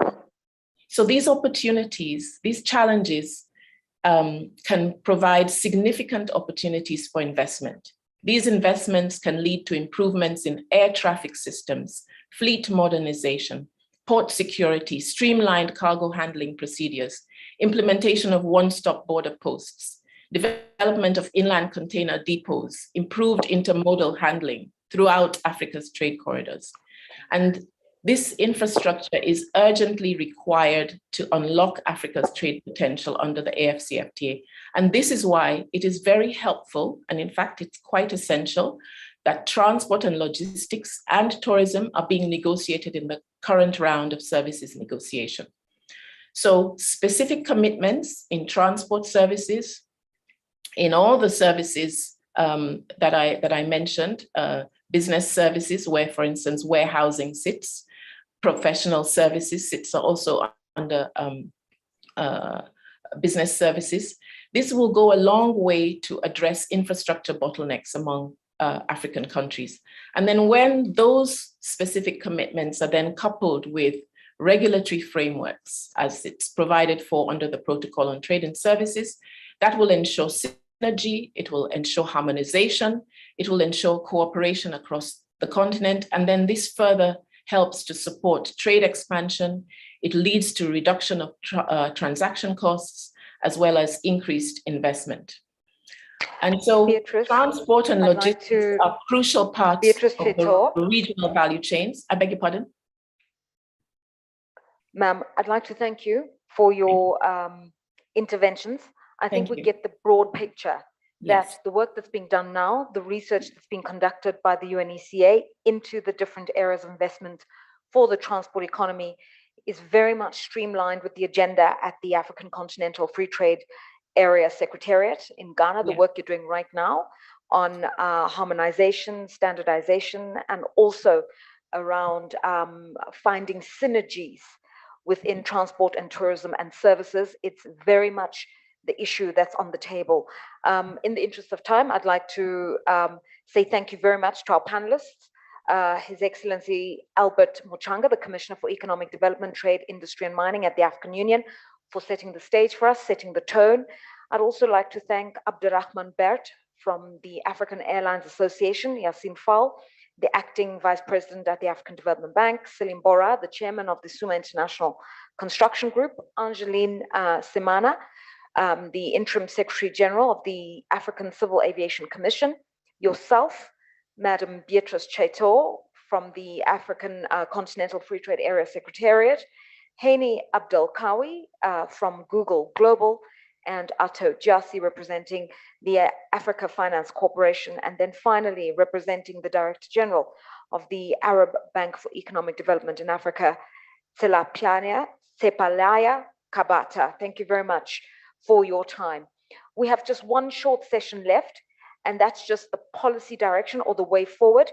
And that's very much speaking to the research that has informed today's conversation, the numbers we have spoken to you about, the fact that the transport and tourism and logistics sector collectively account for $160 billion in the African continent, that we can see visitor numbers in tourism jump from 76 million to 303 million in the next 10 years, and that we can see an addition to GDP of 7% when we get these investments right. So without further ado, please allow me to welcome Stephen Karingi, the Director for Regional Integration and Trade here at ECA, Robert Lesinge, who is the Chief for Energy and Infrastructure Services here at the ECA, and also Jeffrey Manyara from the ECA. And then a brief word will be given to us just to really crystallize our thinking around tourism, a brief word virtually from Walter Mzembe, who's the chairman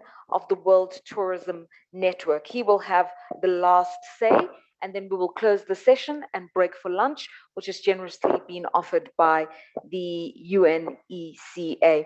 So Robert and Stephen, thank you very much for your time. Just the highlights of the research that you've conducted, the numbers that matter and must convince and can convince the business community that transport is the next big thing, and this is where the bankable projects and the rates of return are to be found. Over to you. Okay, thank you very much, Lerato. So, Excellencies, and especially those who are representing our heads of state who are still with us, and all the CEOs, captains of industries that are still with us, and our participants virtually. We've had a lot of engagement virtually, Lerato, by the way, answering a lot of the questions. So, and I've been warned that we are going to compress this session. So let me take only 2 minutes to put things in context before I give the floor to Robert. So if you go to the first slide, to the next slide on this, is to say that, as you know, as you heard from Beatrice, from the AFCFTA Secretariat, a lot of work has been done in the context of the AFCFTA. We all know the implications of the AFCFTA in terms of the catalyzation of intra-African trade. In fact, the work that we have done here at the HEA, we know what is going to happen in terms of intra-African trade growth in services, in goods, and in the area of services where we are focusing on today, we know that most of the growth in the area of intra-African trade in services is actually going to happen in tourism and trade. So essentially the next question we asked ourselves is, how do you translate this into jobs and into investments? And the study that Robert is going to give is to show how the growth in trade in services in those two specific sectors will actually be the platform through which we can actually unlock additional investments in the continent and jobs, because we know the exact corridors where these things are going to happen, where you need extra kilometers of road, where you need new rail track. And so what Robert will be giving us is actually details about that. And so that at least he gives you more insights into this. Let me pass the floor now to Robert. Thank you. Thank you, Stephen. I think this is very exciting. It has taken us a lot of months to undertake this study. And so we're quite pleased to present the results. Very briefly, I would like to say what we did, how did we do it, and what did we find out. What we did was to ask ourselves, what is the implications of the continental free trade area for the demand of transport infrastructure and services? So basically, what does this mean for roads, rail, airport, railways? What does this mean in terms of the number of trucks, train wagons, airplanes, and vessels, and so on? Now, how did we do it? Pretty technical work. We started by doing a trade model, the gravity model, to see bilateral trade flows between African countries. Once we knew that, we then went on to do transport model. What transport modes would be used to move the trade between the different origin and destination pairs that we identified from the trade model. Once we knew the transport modes that would be used, the quantity, we were then able to quantify the freight for roads, for rail, for air, for ship. And once we knew that, we could calculate the number of trucks, the number of rail wagons, the number of airplanes, the number of vessels. And once we knew that, and we know the unit cost of different trucks, aircraft, we could put numbers on what we are looking at. So what did we find out? For roads, and I can see some charts on the screen, which is very small. We look at the baseline of 2019.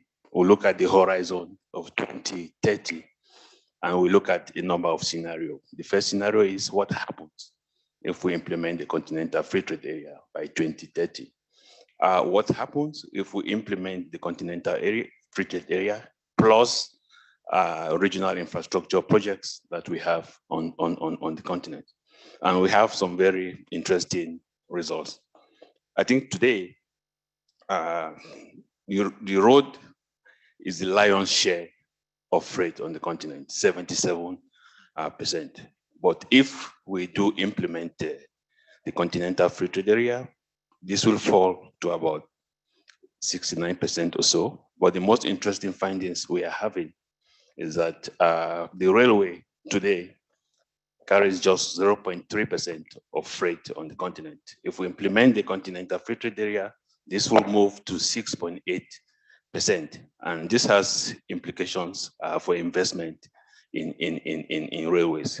What we found for air transport, for instance, is that today the share is about 1%. In 2030, that share will not change. But the most important statistics is that the volume carried by air will double from 2.5 million tons to 4.5 million tons. And what does that mean? We need a lot more aircraft to carry this increased goods by air. So basically, we also ask ourselves, what infrastructure needs upgrading? Because we find out that there are certain links that we see a substantial increase in flow of freight. And those links, we believe, will not be able to accommodate the increase in freight.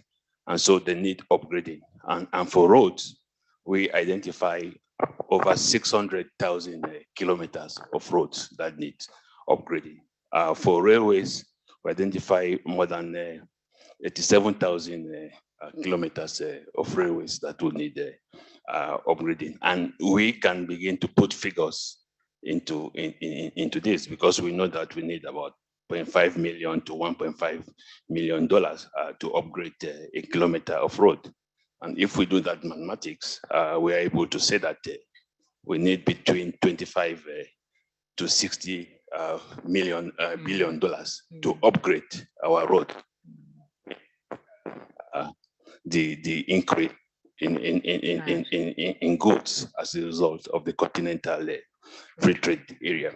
I don't know how much time I do have, but we also have a very good sense of where, in terms of sub-regions of the continent, we are seeing increased traffic, and this can also guide investment decisions. For instance, for roads, we see a lot of movements within West Africa. About 39% of the trucks that we will require will be operating within West Africa. We also see a lot of movements between West and Southern Africa. For railways, we see a lot of movement within West Africa. We see a lot of movement within Southern Africa and Northern Africa as well. And I just want to begin to jump into some policy recommendations here and way forward. What we have seen is that the African continental free trade area cannot be implemented in isolation. It has to be implemented hand in hand with regional infrastructure projects, like the Program for Infrastructure Development in Africa. I think the good thing is that we have 69 priority projects of the PIDA. We know that it will cost $160 billion to implement the PIDA projects, which is a huge opportunity for investors. Number two is the strategies, national strategies for the African continental free trade area. I think the point we want to make is the national strategies must take into consideration infrastructure development. The good news is that our study has taken a deep dive to all African countries. So we do know for each country on the continent how many kilometers of roads have to be upgraded, how many kilometers of railways have to be upgraded, how many trucks, how many airplanes, and so on, the countries need to be able to meet the requirements of the African continental free trade area. So the ECA, we are there to support countries to mainstream infrastructure requirement into the African continental free trade area national strategy. And let me just end with these figures in terms of what we need. And I think the executive secretary mentioned some of them. In terms of the equipment requirement, we have calculated that we need about $340 billion to invest in trucks to carry the increase in freight on the continent. We need $25 billion to invest in aircraft. We need $36 billion to invest in freight wagon for train. And we need about $4 billion to invest in vessels. So I just want to leave it there with those numbers. And altogether, that's about $411 billion worth of investment that is waiting for people who want to tap. Thank you.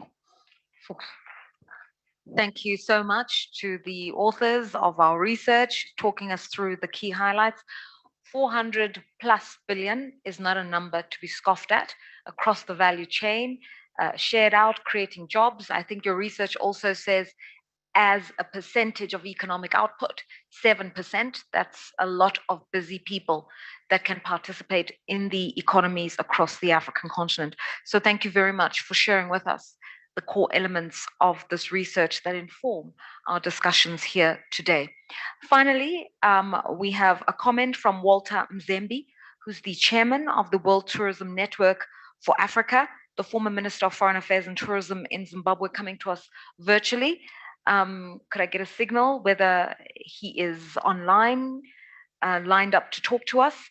Just to remind us why we should always consider the transport economy as a synergy and a symbiosis with tourism. The two are interdependent. You can't have one without the other. It's a point we've been stressing throughout the course of the day. It doesn't seem like we have, we do have Dr. Walter Mzembe. Okay, please, over to you, sir. The virtual floor is yours. If you could just talk us through tourism, transport, and the future economy of Africa. Thank you very much for giving me this opportunity to make an intervention in this very important forum that has been long overdue in terms of highlighting the significance of travel and tourism going forward, and obviously enabled by the transport cluster as given in the theme. But suffice to say that I wish to share with delegates that the potential of travel and tourism is signified by its exponential growth over the last 65 years or so. In 1950, there were just 2 million arrivals, international arrivals in the world.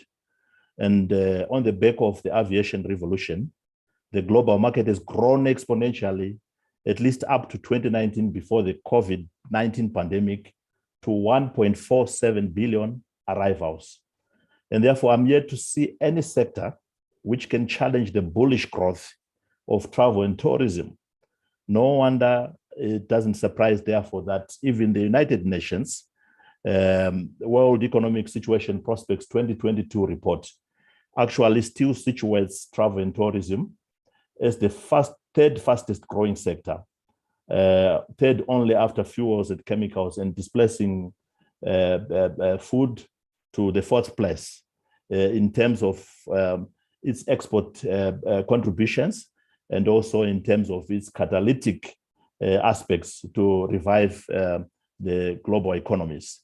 It is a sector in 2019, just before the advent of COVID, that it registered 1.8 trillion in terms of export proceeds. But the fundamental question that I want to pose before this esteemed gathering is, why are we still participating in this huge potential as Africa, only to the extent of 5% for as long as I can remember? So 55 African destinations are sharing only a mere 5% of this huge potential and this huge performance. And the answers really as to why it is happening lie in so much of the contributions that have been made today. We are not short of good papers, good workshops, and good resolutions regarding tourism and travel.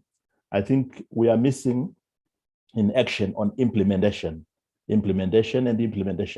For as long as I was Minister of Tourism, for the decade that I was, we were never short of sound policy resolutions at the United Nations, the World Tourism Organization, or within the African Union itself. Some of the speakers who have spoken, very familiar faces, but we come and repeat the same testaments year after year, and absolutely nothing happens by way of implementation. So I would basically say to you, I will table my contribution with the accredited media to this forum, and also with UNECA, we have done an excellent job of gathering us, basically to refresh memory on some of the contributions that we made when we were in service ministers. In fact, as far as 2016, when I made a comprehensive contribution to the Executive Council when it met in Mekelle in Ethiopia, specifically to highlight why tourism and why travel and tourism. But I will leave you with 4 points that I think are fundamental in terms of policy direction going forward. The first one is we need to bring back the Brand Africa project into perspective. We need to work around that. And the issue that is really making it imperative is that Africa is treated as one contiguous destination, when in fact it is a conglomeration of 55 different brands that speak in dissonance, that don't speak to the same thing. And we need basically to situate Brand Africa at the African Union and make it an imperative project that is contributed to by all the 55 national economies. The next thing that I wish really to highlight is the openness project. Anything policy perspective that speaks to the idea of opening up Africa, we should chase. And this includes visa openness. This includes opening up our destination in terms of accessibility and connectivity, many of the issues that have been spoken to and spoken about in previous sessions. The obsession with national governments on wanting to own and host national airlines, even when the economics on the ground really attests to the opposite, that we cannot all host national airlines. And therefore, we need to work on consolidations. We need to work on route sharing. We need to support the regional airlines that are already doing very well. But those without national airlines, and there was a classic example that was given by the president of Sierra Leone, that without even a national airline, you can have the entire globe in your palm, just by making sure that you open your skies, air service agreements are in place, the infrastructure is in place. You can support the arrival of many global airlines into your destination without bleeding or hemorrhaging fiscus to support unviable projects like national airlines for many of our countries. The issue around institutionalization of tourism at the African Union is fundamental. I'm happy that a former colleague is now heading tourism coupled to many other elements inside the African Union. But that's not enough. You need to go a step further and actually conceive and consummate an African tourism organization, because many of these resolutions that we make here and that we make elsewhere, that are made elsewhere under the United Nations World Tourism Organization, do not find fertile ground for implementation at the African continental level.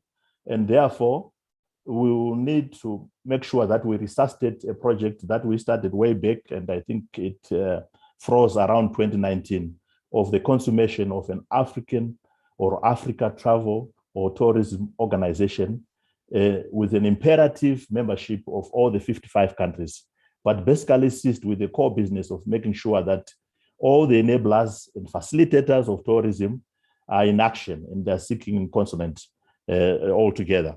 But the last point that I wish to make around policy, a police code, is the aspect of connectivity. It is the game changer. It is really the revolution of our time. And we must understand that God speaks to us sometimes through force. The flip side of what has happened with the COVID pandemic is that we've been leapfrogged into the 4IR revolutionary stage by way of the pandemic itself. And what we were 2 years ago is completely different from where we are now, and we are not going back to 2 years ago. And 4IR, if it was coming in 2 decades, it is coming in 5 years. And this is why even platforms like Facebook are now called Meta, because we're in the metaverse age, but it will never substitute the physical experience, the physical visit. It will never substitute tourism facilitation in the physical, but it is here with us. And therefore, we need to work around our policies that are grouped under just one keyword, connectivity, and it is the revolution of our time.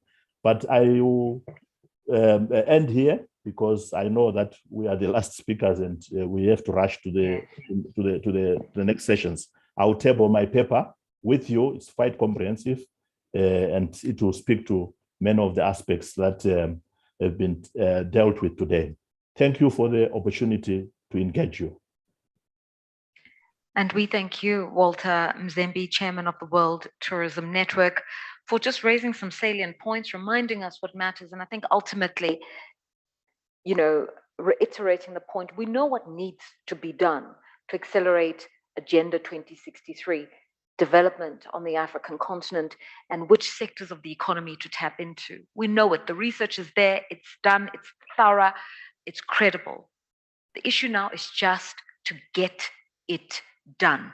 And I hope that from the conversations you heard here today, you can see that there's incredible potential in investing in different aspects of what we call the transport and tourism economy, the different transport modalities from rail to shipping, a lot of emphasis on air and cargo because of how it relates to travel and tourism, but certainly fixing the infrastructure at ports for the railway lines and for the roads through which a lot of goods still move across the African continent. Because if we can get all of those aspects right, we're talking about building an industry that's currently worth 160 billion to what we heard, almost $500 billion.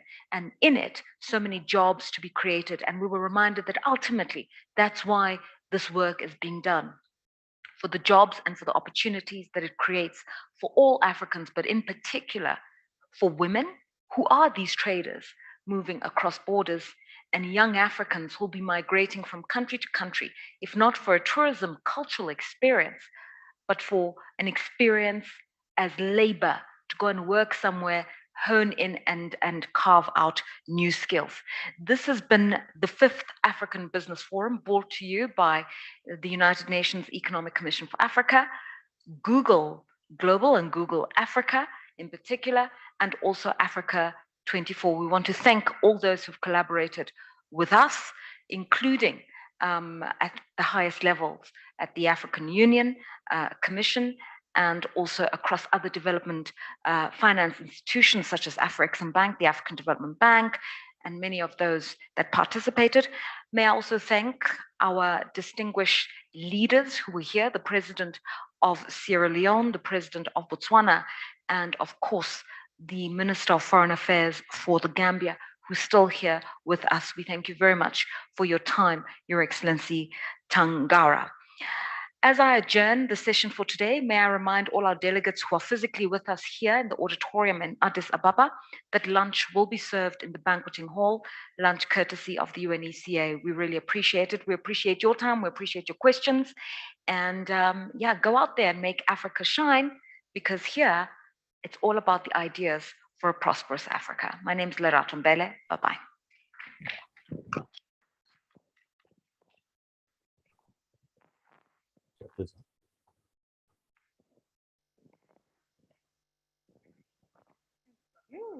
Was that good? Yeah, it's